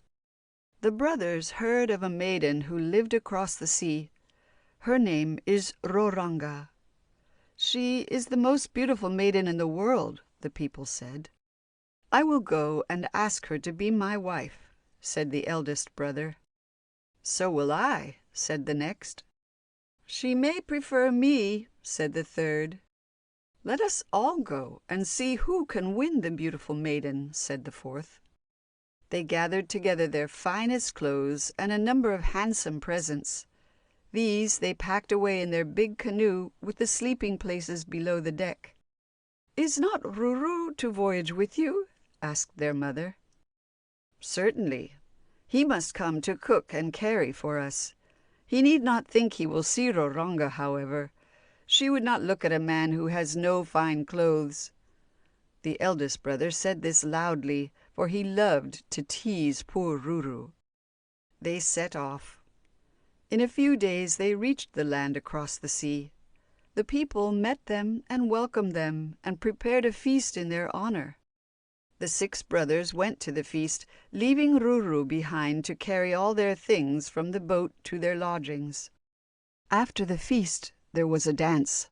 As they were dancing, each brother asked his partner, "Which is Roronga?" And each partner, wishing to be thought beautiful, whispered, "I am Roronga. Tell nobody." Each brother, delighted to think he was dancing with the real Roronga, asked, "Will you be my wife and come with me across the sea to live?" And each partner answered, "Yes." So they were all married quietly during the next few days, and not one of the brothers found out that he had been deceived. But what about Ruru? On the first night of their stay, after carrying their belongings, he had to lay fires, buy food, bring in water. Stepping out of the house with a calabash in his hand, he asked a child, "Where shall I find water?" The child pointed. "By Roronga's house there is a spring," she said. "Roronga's house," thought Ruru. "She is sure to be away at the dance. It cannot matter if I peep in to see her home." But Roronga was not at the dance. She sat quietly in her house. When Ruru peeped in, she saw him. She liked him, though he had no handsome feather cloak. "Come in," she said, and smiled. Ruru came shyly in. Never had he dreamt of anyone so lovely as this maiden with the great dark eyes and sunny smile. She talked and made him welcome, and drew him on to tell her all his life. So she learnt of the harsh treatment he received. When it was time for him to go, she said, "Come back tomorrow night. Another dance will be given for your brothers, but I shall not go." Next night he came again, and the next. While the elder brothers danced with the false Rorongas, Ruru and the real Roronga sat talking in her house. They loved each other and were married, and Roronga promised to cross the sea with Ruru. "But I must hide you," he said, "for if my brothers see you, they will try to take you from me." When the 6 elder brothers, with their 6 wives, came laughing and chattering to the boat the next day, they had no idea that the most beautiful maiden in the world was hidden in Ruru's cabin, nor did they find it out through all the voyage. As soon as the boat touched the shore, the elder brothers sprang to land to lead their wives to their mother's home. "Mother," the eldest said as he drew near, "Roronga is my wife. Welcome the most beautiful maiden in the world." "It is not true," cried the next brother. "I have Roronga." Then there was confusion, for every brother maintained that he had the real Roronga, shouting loudly and working himself into a rage, while each false Roronga looked under her eyelids at the others. The mother called for silence. "There are not 6 Rorongas," she said. "Besides, not one of your wives is handsome enough to be called the most beautiful maiden in the world." "That is true," said Ruru's voice. He had quietly followed his brothers to the house. "Mother, none of these is Roronga. She lies in my cabin in the boat. Come and see." The elder brothers roared with laughter. "Ruru marrying Roronga!" they shouted. "Absurd!" The wives were ill at ease. It might really be Roronga. "Let us go to the boat," said the mother. On the way their friends gathered and accompanied them. By the time they reached the boat, all the village stood about to see Roronga. "Look in my cabin, mother," said Ruru. His mother stooped. "It is true," she cried. "It is Roronga." She took her hand and led her out. At once everybody saw that this was the most beautiful maiden in the world. "Roronga! Roronga!" they shouted. "Welcome! Welcome! Ruru has won the great prize. Let us make a feast." The brothers were enraged at the trick that had been played on them. "You lied," they said to their wives. They were ready to beat them, but their mother said, "Leave them alone. You well deserved what you got for your cruelty to Ruru." The people made a great feast. The happy Ruru and Roronga danced and were admired by everybody. Ruru's friends gave him fine clothes, and in them he looked far handsomer than ever. The cruel elder brothers and their deceiving wives were punished by being left out of the feast. Never again were they allowed to make a servant of their brother, nor treat him harshly, for by marrying Roronga he had become a great man. Now everybody looked up to him and treated him respectfully, and all his life he lived happily with Roronga, the most beautiful maiden in the world. The Giant in the Cave. In a huge, bone-littered cave lived a cruel giant. With him lived his pack of 2-headed dogs to help him in his hunting. He and his dogs were a scourge to the country. The giant had a monstrous nose, so big that he could smell things that were miles away. When hungry, he poked his nose out of the cave and sniffed the air. "I smell men," he would say, and off he would go with his 2-headed dogs to the hunt. Many a party of travelers passing through the country was never seen again. Once he found a party of men who had a woman with them. He ate the men, but the woman he saved. "She will make a good servant," he said. He took the weeping, terrified woman to his cave. "Clean my cave, light my fire, and cook my meals," he said. "Never try to escape, or I shall tie you up." It was a terrible life. Shut away from friends, her only companions the horrible giant and his bloodthirsty dogs, poor Kaya felt that she preferred death to life. Once, while the giant slept, she stole away. But the dogs barked so loudly that they woke the giant. He rushed out, caught her, and brought her back. "Now I shall tie you up," he said. He tied a long cord to her wrist, fastening the other end to his own wrist. "When you are out of my sight, I shall constantly jerk my end," he said. "If you have gone, I shall know at once." Kaya was worse off than ever. Every day she looked towards the east, thinking with a great longing of the home faces there. One day, as she sadly watched the river running past the mouth of the cave, a great idea came to her. "It is the river that passes my home," she thought. "How quickly it would take me there, if I could make a raft." She looked about her. Along the river bank grew raupo. "I will cut a few sticks each day while the giant sleeps," she said. "Tied together with flax, they will make a raft. I will try once more to escape." Each day after his dinner, the giant went to sleep. Then Kaya was able to walk a little way outside the cave, though prevented by the cord from going far. Now she began to make use of this time, cutting raupo sticks, tying them firmly together with flax, and hiding them in the rushes. Slowly the raft grew bigger until it was strong enough to bear her. Now she waited for a day on which it would be safe to go, a day when the dogs should be away and the giant should be in a heavy sleep. After waiting many days, these two things happened at once. Creeping quietly from the cave, she slipped the cord from her wrist and tied it to a bunch of rushes. "If the giant wakes and pulls, the rushes will first bend and then hold," she thought. "So he will think I am still here. That will give me time." She pushed the raft into the river and stepped onto it. With a long stick, she pushed it off the bank and guided it down the swift stream towards her home. In the cave, the giant slept heavily and long. Waking at last, he tugged at the cord. The rushes bent and then held, as Kaya expected. The giant thought, "She is there." After some time, however, he said, "She stays long by the river." He tugged again, but still the rushes held. He pulled harder.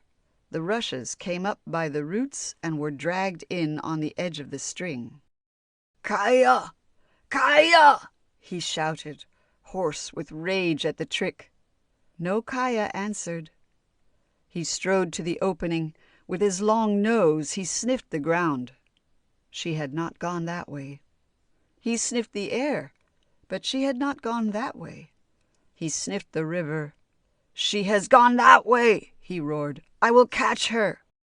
With one gulp, he drank the whole river, drying it from end to end. But Kaya was not on the river. With a roar of rage, the giant went back to his cave, there to lie and sulk for several days. The river was a big drink even for a giant. So much cold water at once did not altogether agree with him. When the giant swallowed the river, Kaya had stepped off her raft onto the bank. She ran to her home, safe and sound. The joy of her parents and friends over her return can hardly be described. They had long given her up as dead. She told them about the dreadful giant and how she escaped from him. "That was cleverly done," said her friends. "Tell us where to find the cave. We must kill this giant." "Travel northwest to find him," replied Kaya. "The northwest wind is his snoring as he lies asleep. Light a big fire in the doorway of his cave so that he will not be able to rush out on you. He will try to spring out through a large hole in the roof. There you can wait for him. When next the northwest wind blew hard, a strong party of men crept softly to the cave. The two-headed dogs lay asleep beside the giant. "That is good," the men whispered. They piled a great heap of brushwood in the doorway and set it alight. The smoke and flames rushed into the cave, and the crackling awoke the giant. He tried to spring out through the hole in the roof, but there the men were waiting with their spears. As he came up, they killed him. The dogs were stifled by the smoke in the cave. So at length there was peace and safety in that land. Tama and his brother. Richly laden fruit trees hung over a garden wall. Two boys passing eyed them with greedy looks. "We could easily reach them from our stilts," remarked Tama. "At night, when the owners are asleep," added his brother. At night they came on their tall stilts to the wall. They were able to reach the fruit. They feasted to their heart's content. So sweet was their stolen treat that they returned the next night and the next. But the owners had missed the fruit and lay in wait for the young robbers. Hidden in the branches, they sprang to the ground and gave chase as soon as the brothers appeared beneath the tree. Tama dashed away on his stilts, but his brother was caught at once and carried into the house. Then the people, taking a shortcut, intercepted Tama. The only road left open to him led directly to the sea. He turned into this road. The people followed him and caught him as he reached the sea. They stood in a semicircle round him on the landward side. "Chop down his stilts! Tumble him into the sea!" they shouted. A tumble into the sea was the very thing Tama did not desire, so he cunningly laughed as if well pleased at the idea. This set the people thinking. He wishes to fall into the sea. He has some plan of escape that way. They immediately changed their axe blows to the landward side. In a minute the stilts gave way. Tama fell to the ground, but he was ready. With a spring he was up again, running for life. They chased him again, but in the darkness he evaded them. Hiding in the bush, he heard them searching for him all that night and all next day. At last they grew tired of the hunt and gave it up. Tama crept out and made his way home. His brother was not there, nor could he find him anywhere. "The people must have caught him. I must go to his help," said Tama. As soon as it grew dark, he went to the house. A noise of singing and dancing came from within. The door was shut. He could not see in. He pulled himself up the wall till he reached the roof. Pulling out a little bundle of thatch, he looked into the house. His brother's face met him, close against the roof. It lit up with joy at the sight of him. "Tama," whispered the poor boy. "What have they done to you?" asked Tama. "They tied me in this basket and hung me to the roof, and here they left me. Not a mouthful of food or water have they given me all day. I fear they mean to starve me to death. Help me, Tama." "I came to help you," said Tama, "but I must think of a plan. I dare not make the hole bigger, or they would see it." He thought in silence for a few moments. "They are dancing below you?" he asked. "Yes." "How do they dance?" "Badly. We do it much better." "Tell them so. Jeer at them. Tell them we dance much better at our home. They will take you down and tell you to prove your words. Dance then till you are hot and must ask for air. When they open the door, dance near it till you see a chance to rush out. Be sure to fling the door shut behind you. I will do the rest." "I will carry out your plan," his brother said. "Hi, you people there below," he called from his basket. "Why do you not dance gracefully? I never saw such wretched dancing." The dancing stopped. The people gazed up in amazement at his boldness. "Such antics," he went on, "such twists and turns, like wooden people. I wonder you are not ashamed." He laughed and jeered unceasingly. "Keep quiet up there," cried the people. "We do it far better at home," he went on. "You should see our dances." The angry people rushed at the basket and pulled it down. "Dance and prove your boasts," they cried. Setting him free in the middle of the floor, they sat round the sides of the room ready to jeer him. In a few minutes, instead of flouting him, they were staring hard with envious eyes, for he danced beautifully. Indeed, they had never seen such grace of movement before. Round and round he went, backwards and forwards, till everybody could see how hot and tired he was. "Air," he cried, "or I cannot dance." They opened the door. Now he began to dance in rings, making each circle wider than the one before. As the last one brought him to the door, he sprang outside and flung the door shut behind him. Tama was waiting with a heavy beam. He threw it across the door. "Lash that end to the post," he said. Between them they secured each end. As the door opened outwards, the people were prisoners until some passing neighbor drew the beam from its fastenings. Leaving the tricked people to beat and hammer on the door, the brothers quietly went home. Though victorious in the end, it is said that for many months they kept well out of the way of those people. Certain it is that they never again stole fruit from the garden wall. Tama and his wife. Tama grew into a man with an ugly face, but a kind heart.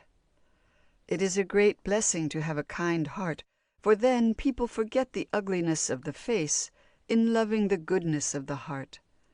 Through his kindly ways, Tama was able to win one of the most beautiful wives in the country. His wife loved him. His children adored him. Though so ugly, he was perfectly happy. But an old companion called Tute, who had years before rowed away to another land, came back to visit Tama. He was handsome, but he had a bad heart, so bad that he carried off Tama's wife in his canoe and took her away to his own country. Tama was hunting in the bush, out of hearing of his wife's cries for help. When he returned, the children ran sobbing to him to tell him of Tute's treachery. Rage and grief beat together in the husband's heart. "I go to punish Tute and bring back your mother," he said. The children held his arms. "Tute left a message for you," they said. The words were these: "Tama cannot follow me, for I have sung a magic spell. Forced by my power, everything on sea and land shall hinder him. All brambles, thorns, and nettles of the bush shall hold him back. All storms and monsters of the sea shall rise against him. Do not go, or we lose father and mother both." "No magic power shall hinder me. No dangers can drive me back," said Tama. "But he said more," the children cried. "His words were, 'In an ugly face lies no power against me. This is my safety.'" Tama's heart sank low.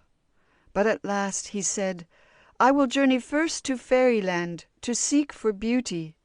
Then I will bring your mother home." Placing the children in a sister's care, he started on his journey. The road to Fairyland was long and dangerous, but he traveled fearlessly.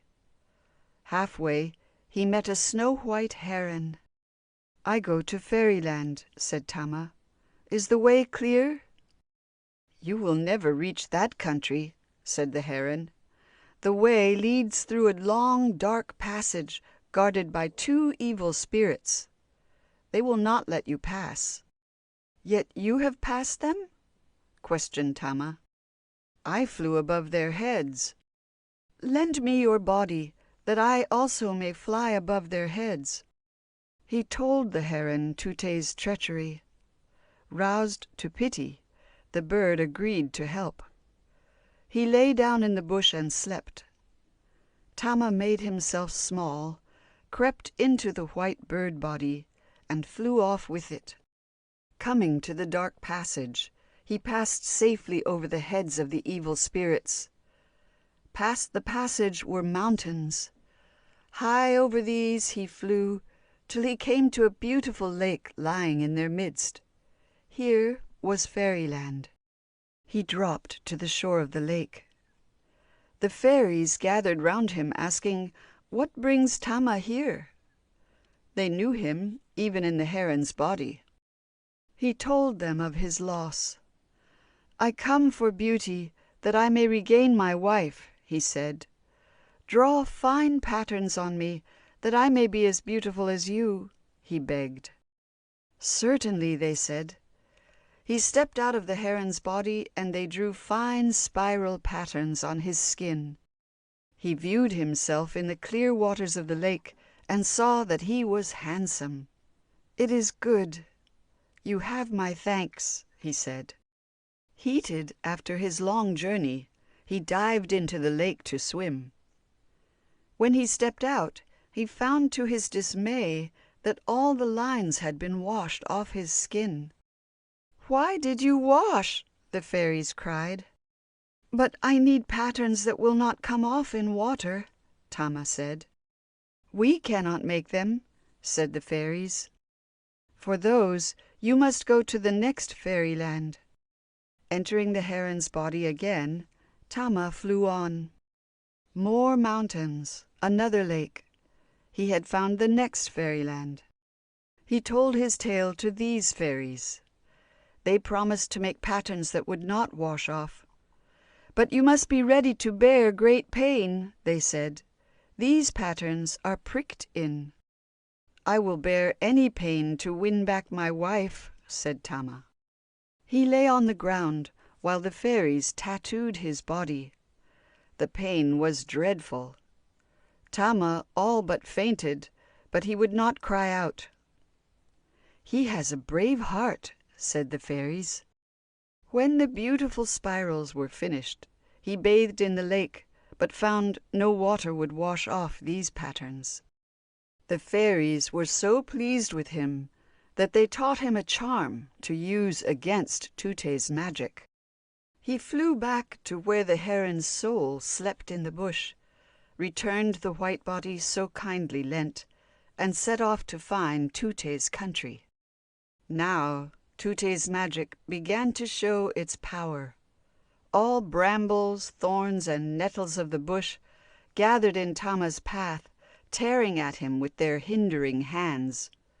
His handsome face and loudly chanted spell forced them to draw aside and let him pass. Thick forest rose and barred his way. The charm cleared a path for him. Even mountains fell away before its power. His heart grew light with thankfulness and joy.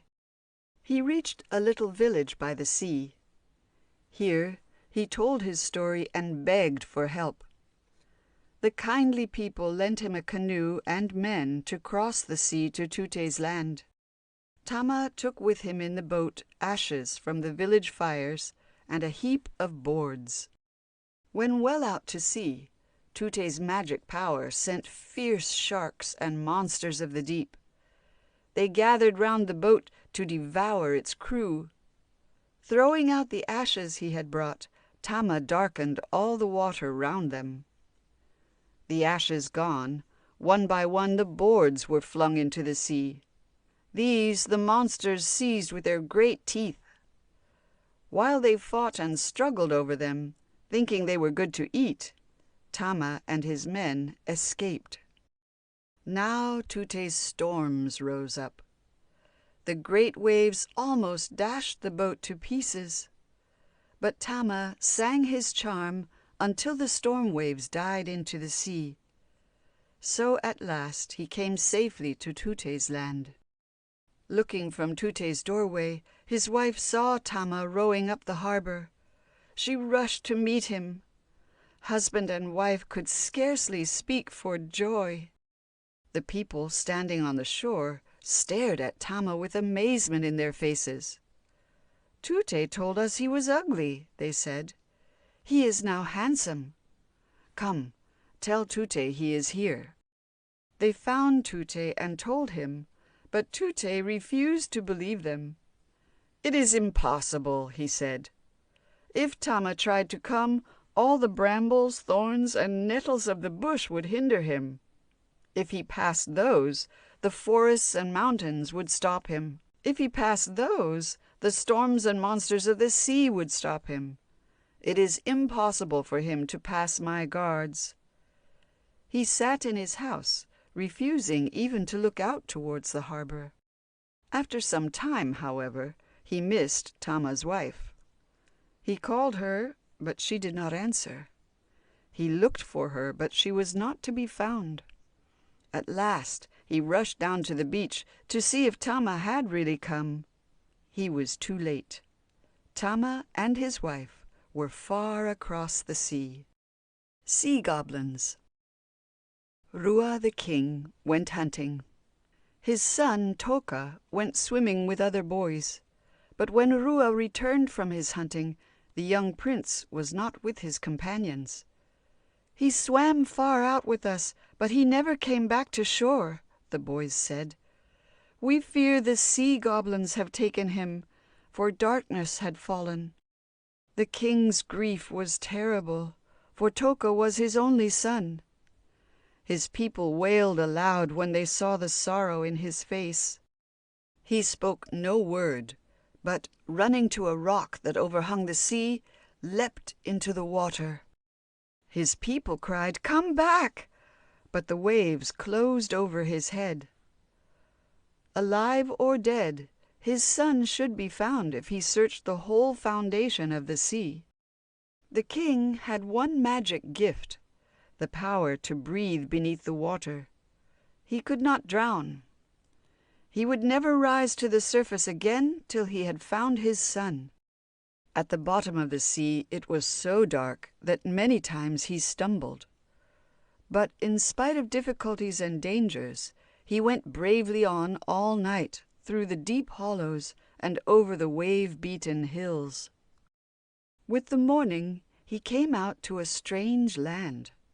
Before him stretched a wide, bright plain, lit up by sunbeams. In the middle of the watery plain stood a great carved house. "The goblin's house," thought Rua. It was the goblin's house. Drawing nearer, Rua saw with wonder the beauty of the carving on the front of it. He raised his eyes to the ornament over the doorway, and his heart stood still with horror.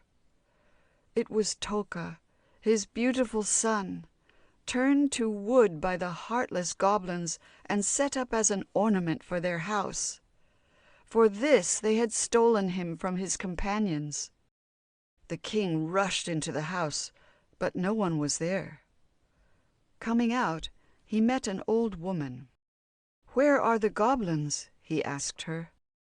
"Far away in the deepest caves of ocean," she replied. "But who are you that you dare to come to the goblin's house?" "I am Rua, the king. They have killed my son and set him over their doorway. Point out the track, that I may follow them and be avenged on them for his death." The old woman's eyes shone with joy. "At last one has come to destroy these wicked beings," she said. "Stay here. I will tell you of a plan and do all in my power to help you. I too come from your land. The goblins killed my husband, but me they kept as doorkeeper for their house. I wept over your beautiful boy when they brought him down. But I am old and frail. I cannot save my people from their cruel hands. Help me to save them. Tell me the plan, said Rua. Listen then, she said. These goblins cannot bear the light of day. Sunlight falling on them kills them instantly. All the daylight hours they spend in the darkest ocean caves. When night comes, they return to this house to eat and sleep. I keep the door to waken them with the first lightening of dawn, that they may leave the house before the sunlight enters. The plan! Tell me the plan, begged Rua. I come to it, said the woman. In the roof are many crevices through which the daylight streams. You, being strong, can climb upon the roof and fill the crevices so as to shut out all the light. While they sleep, we shall also block the door and windows and every crack around them. Then, when morning comes, the house will be dark. The goblins will think it is still night and will sleep on. When the sun is up, we shall open the door, and the sunlight will kill them. The plan is good, said Rua. Let us begin at once. They gathered weed. Climbing to the roof of the house, Rua filled the crevices till no beam of light could enter from the chinks. Then round the walls he went, till every crack was filled. That is well done, said the old woman. Hide now. The sun is sinking fast. My cruel masters will soon come home. Rua hid. In silence they waited for the return of the goblins. The sun sank and night fell. Chattering, pushing, quarreling, the ugly goblins came home in droves. They fed and quarreled and lay down to sleep. Only Rua and the woman were left outside. Soon all was still. Rua crept softly to where the woman sat. Together they blocked the door and windows till no ray of light could enter. Then patiently they waited for the dawn. The night seemed as if it would never end, but at last the first faint streaks of daylight came. The watchers smiled, well pleased. Brighter and brighter grew the light, but still the goblins slept, for in the house hung heavy darkness. One of the goblins woke. "The night is long. Is it not morning yet?" he cried. "Sleep on, called the old woman. The goblins slept again. At intervals they stirred and called, but every time the woman called, "Sleep on." When the sun was high in the sky and the sunshine beat upon the roof, the woman said, "Let in the light." She flung open the door, while Rua tore away the coverings from the cracks and windows. The sunlight streamed into the house and fell on the goblins. Mad with fear, they tried to rush outside, but they fell dead over the doorway as the light struck on them. Not one was left alive. "That was well done," said the woman. "The world is rid of a cruel pest." "I will burn the house," said Rua. "No evil things shall live in it again. First I will lift down my son. He shall be carried home." With sorrowful tenderness he lifted down the little wooden statue, laying it gently on the ground. He took down several pieces of the marvelous carving also, to show his friends. Then he fired the house. As he stood beside the woman, watching the burning of the house, someone moved behind him. Turning, he looked.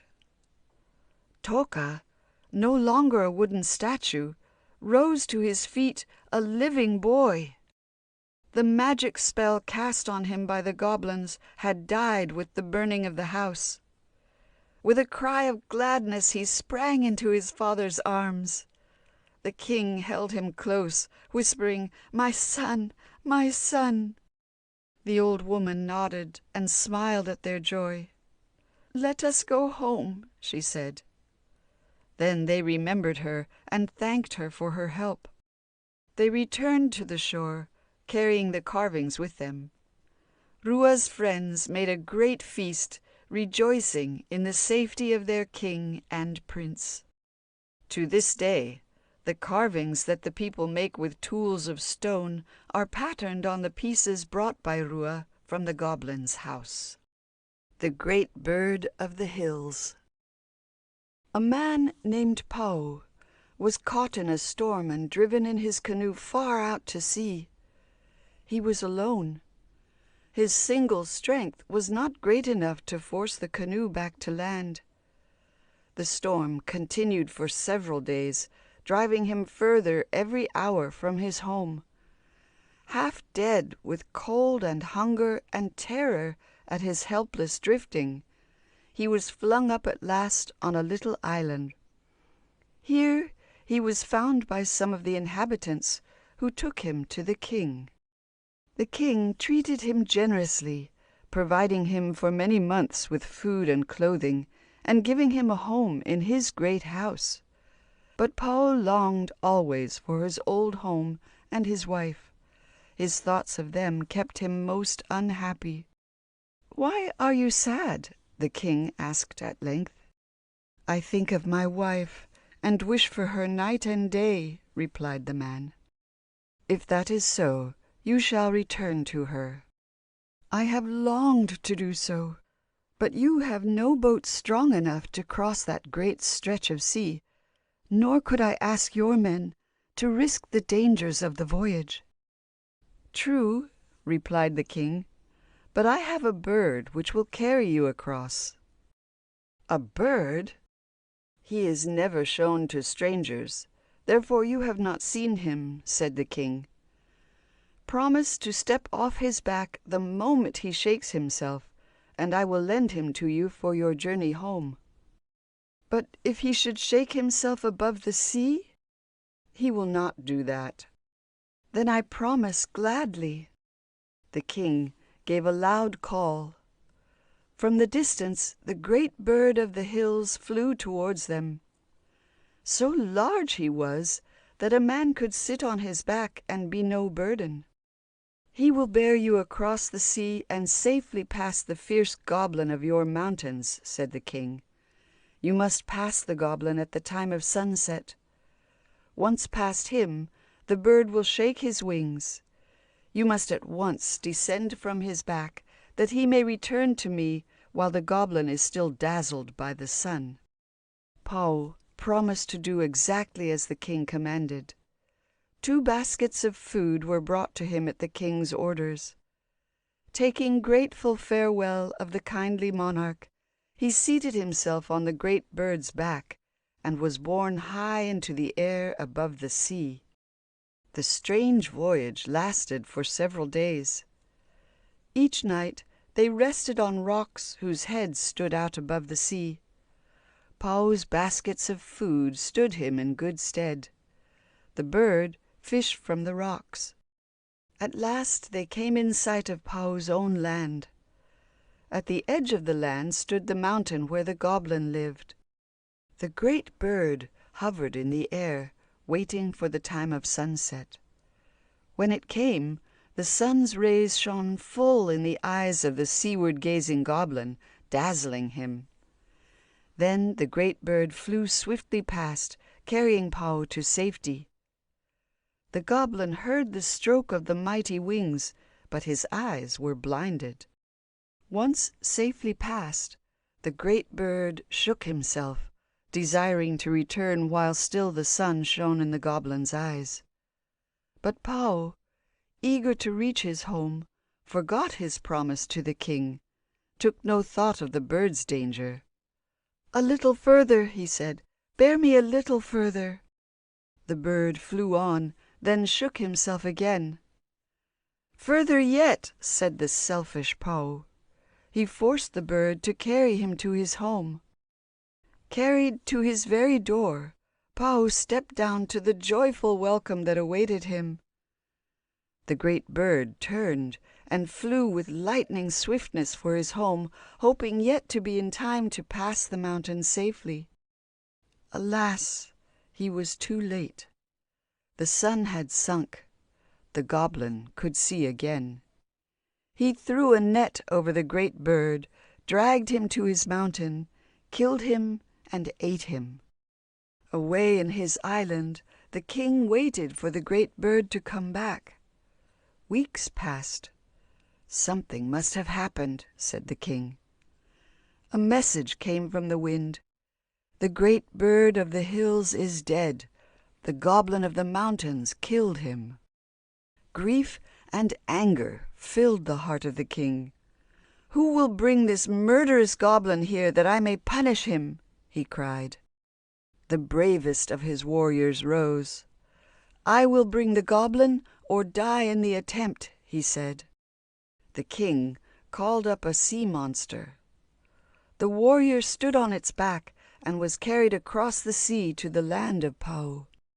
"When we reach the land, I shall step ashore," said the warrior to the monster. "Wait for my return." As the land drew near, he chanted spells to protect himself against the goblin's power. When he sprang to land and climbed the mountainside, it was night. A red light shone from the open doorway of the goblin's house. The warrior looked in. The goblin's friends made merry with him in his house. They are alike. How shall I know which is the goblin I have come to seek? The warrior wondered silently. He remembered suddenly that he had once heard of the strange overlapping teeth of the goblin of the mountains. "When he opens his mouth to talk, I shall know him," he thought. He entered boldly. Surprised, the goblins tried their magic powers on him, but his spells had made him proof against them. He talked and made them talk, but he could not discover the overlapping teeth. "I must make them laugh," he thought. He told them funny stories till they all laughed and the overlapping teeth gleamed out. "It is done," said the warrior to himself. He sang a soft-toned charm that sent them instantly to sleep. Standing over the goblin of the mountains, he sang a second charm to make his sleep so deep that no movement would waken him. Then he searched for a big basket, packed the helpless goblin in it, and carried him down the mountain to the sea. The sea monster awaited him. Stepping on its back with his sleeping burden, the warrior gave command to return.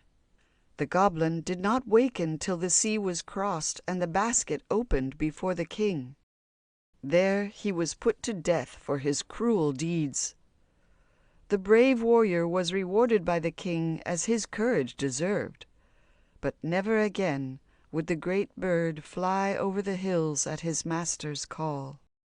The Floating Island. Two boys played together. They spun tops and bowled hoops, threw the dart, and learned how to swing far out over the river on a long bent pole, dropping and diving into the water below and swimming to the shore. The father of one of them made a new kite for each, shaped like a bird with outspread wings and with a long tail hanging where the bird's tail would be. In flying them, the tails became entangled. The boys pulled too hurriedly at the strings, and both kites fell broken to the ground. "Your fault! You pulled too fast," said Ono. "I will straighten them," said Rima, stooping to disentangle the tails. Ono kicked them ill-temperedly. "If my father could not make better kites than those, he would not make any," he said. Rima sprang up, aflame at the ingratitude. "Your father never does make any," he cried.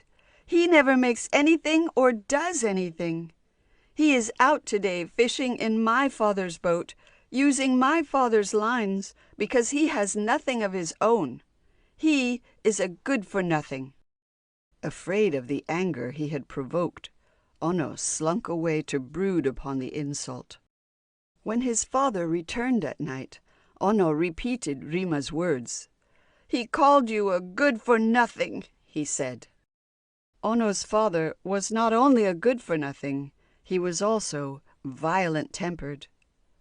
The sneer roused in him a fury of rage against the man who had lent him his things so kindly and been a good friend to him always. He rushed out into the night and strode along the river bank, wondering how to be revenged on the people who had angered him. "I wish I could be rid of them," he said aloud. "I will help you," said a voice. He turned. A river fairy stood beside him, one of that dark tribe who come only to those whose thoughts are evil. "You wish to be rid of someone?" he asked. The man pointed to Rima's home, standing with 3 others on a point of land that stretched into the river. "Those people have insulted me," he said. "I wish to be rid of them." "I will teach you a magic song that will carry off that strip of land and send it floating down the river to the sea," said the fairy. "I will gladly learn it," said the man. The fairy sang the song, and the man repeated it until he knew it. "Stand on the hill behind the land you wish to move, and sing the song until the land goes floating down the river," said the fairy. He disappeared into the water. The man stood on the hill, singing the magic song until the land broke loose and moved into the current of the river. Louder and louder he sang. The land, becoming a floating island, passed down the tide and out into the open sea. "Good," he said. "I am revenged." He went home well pleased. The people on the floating island woke in the morning to find themselves moving on the tossing sea, drifting past the woods and mountains of their home, far from all their friends. The children wept. The mothers, pale with fear, wailed mournfully. The fathers gravely faced the situation.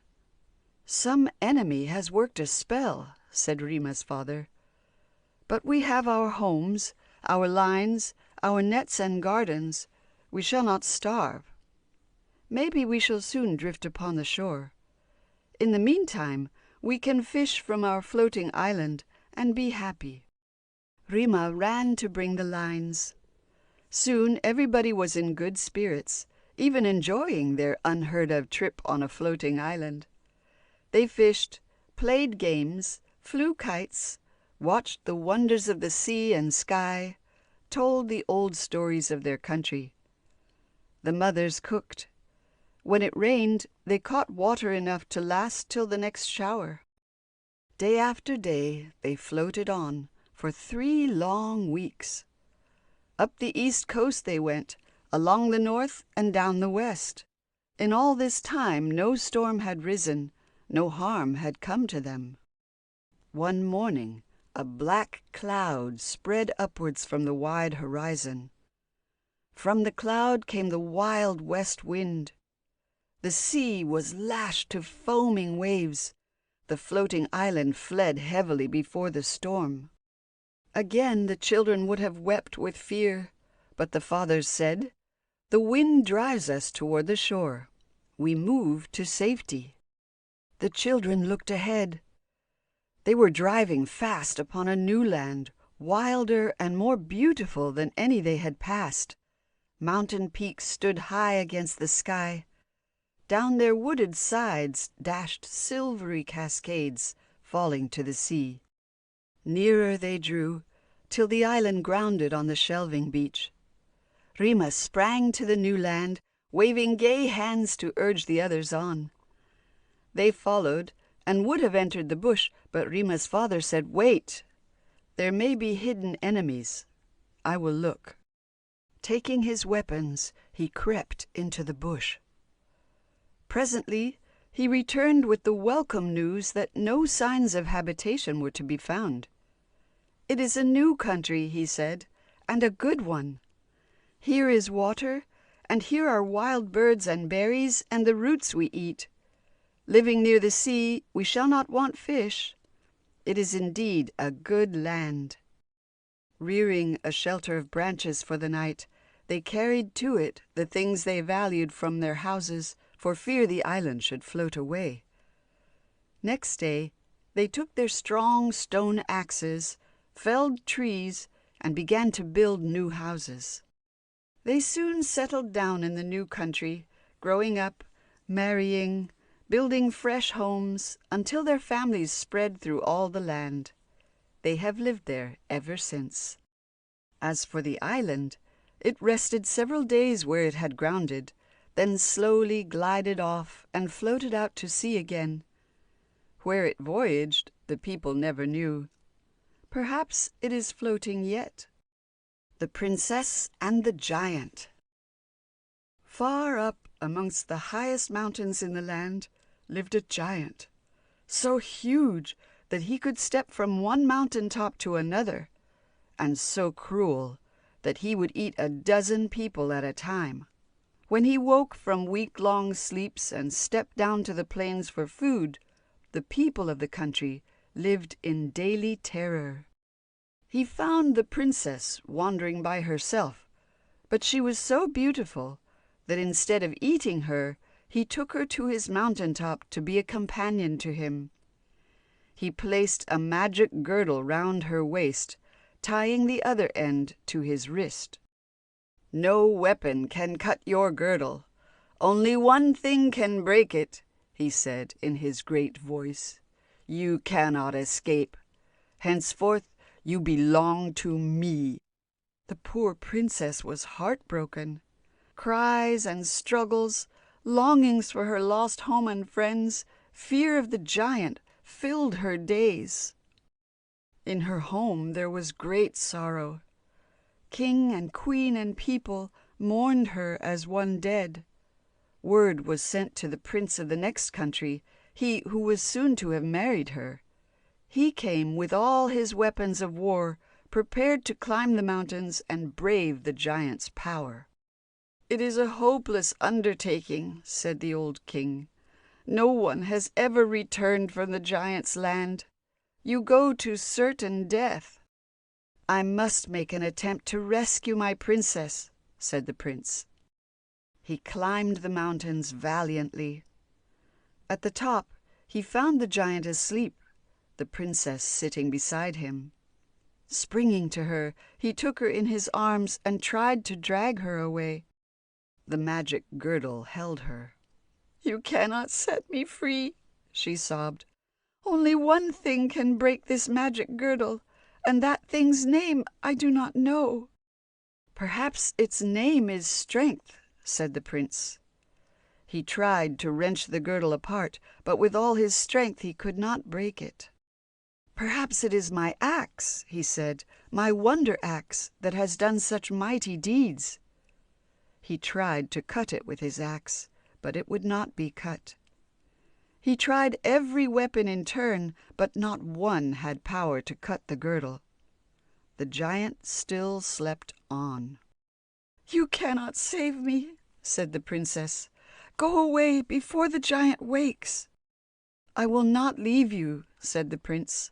"I stay with you till death."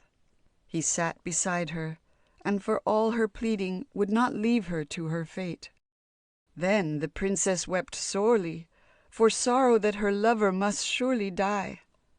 As she wept, her tears fell on the magic girdle. Strand by strand the girdle broke and fell apart. Tears of love were the magic power that alone could break the girdle. With staring eyes and beating hearts, the lovers watched it till the last strand parted and gave way. Sobbing with joy, the princess sprang up free to hurry with her lover down the mountainside into the safety of her home. When the giant woke and found the princess gone, he stamped and roared and shook the mountain tops. But the east wind sprang up in his strength, threw the giant on the mountainside, and held him there from following the princess. "Let us be married at once, that I may take the princess to my country, far from the giant's reach," said the prince. The old king, full of joy at his daughter's safe return, would have consented, but the priest said, "Let no marriage take place until the prince has rid us of this monster." "How is it possible?" asked the prince. "Is it not true that no weapon of man has power to harm him?" "Fire is the one force that has power over him," replied the priest. "You, who are brave, who have not grown up in the fear of him, may do the deed our warriors would not dare. Watch till he sleeps, pile firewood round him, burn him where he lies. Then you shall marry the princess." The prince climbed the mountain once again, hid, and watched until the giant slept. He piled firewood round the monstrous form and set it blazing. The giant, helpless in the flames, was burned to death. When the prince returned, the people made feasts in his honor. They danced and sang for joy that their tyrant of the mountain tops was dead. The prince and princess were married and lived happily together. Up among the mountains, a strange thing happened. Where the giant had lain, a great hole was burnt in the shape of his body as he lay on his side with his knees drawn up. The mountains sent down floods of melted snow and rain and mists that fell like rain to fill the gaping hole. Soon, where the giant had slept, lay a deep blue lake, touched here and there by the shadows of the mountains. But the giant's heart was not burnt. Fire had no power over that. When the hole became a lake, the heart sank to the bottom, and there it lies to this day. When the wild storms rage among the mountains, and the foaming torrents dash down their rocky paths, as the giant loved to see them in his fierce lifetime, the great heart, lying at the bottom of the water, heaves and beats and heaves again, and the blue lake rises and falls in time to the heart's throbs. Hinemoa's Swim. Hinemoa was the daughter of a king who lived on the shores of a great lake in Maui's island. She was so beautiful that all the surrounding princes wished to marry her. But she loved Tutanakai, who was not a prince at all. Tutanakai lived on an island in the lake. He loved Hinemoa with all his heart, but because he was a nobody, the king would not hear of their marriage. Indeed, he was so angry at the idea that Hinemoa felt it was unsafe for Tutanakai to come near her home. She sent a messenger to tell him so. By the messenger, they arranged that some night she should cross the lake in her canoe and be married to Tutanakai in his own island. "Every night," said Tutanakai, "I will sound my horn from the hill on the island. You will know by that sound that I am waiting for you. Seize your first chance to come away unseen." So it was all arranged. Every night Tutanakai sounded his horn till midnight to cheer and guide Hinemoa if she should be on the lake. His friend Tiki stood with him, playing on his flute to swell the sound of Tutanakai's music. But Hinemoa was not on the lake. Her father, the stern old king, could hear the music quite as well as she could. He suspected that it was a signal, and that she meant to cross the lake to Tutanakai. So he gave orders that every canoe on the lakeside should be securely tied at night, and the paddles hidden. Though Hinemoa went every night to the lakeside, she could never find a canoe that she could use. In the meantime, Tutanakai waited and watched, sending his beseeching music across the lake. At last, Hinemoa felt that she could wait no longer. "I will swim across," she said. During the day, she hid 6 large hollow gourds.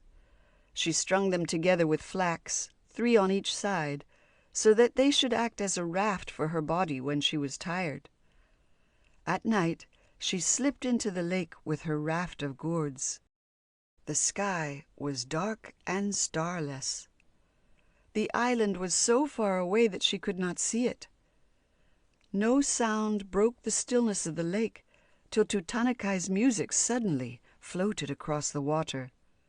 Then Hinemoa took courage and swam bravely out towards it.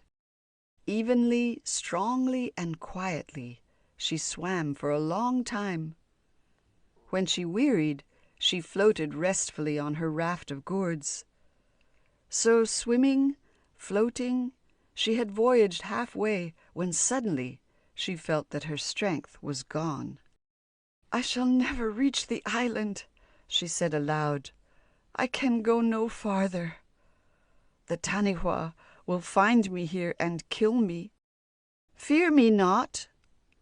It was the voice of the Taniwha, that great monster who lived in the deep waters of the lake. "Fear me not," he repeated.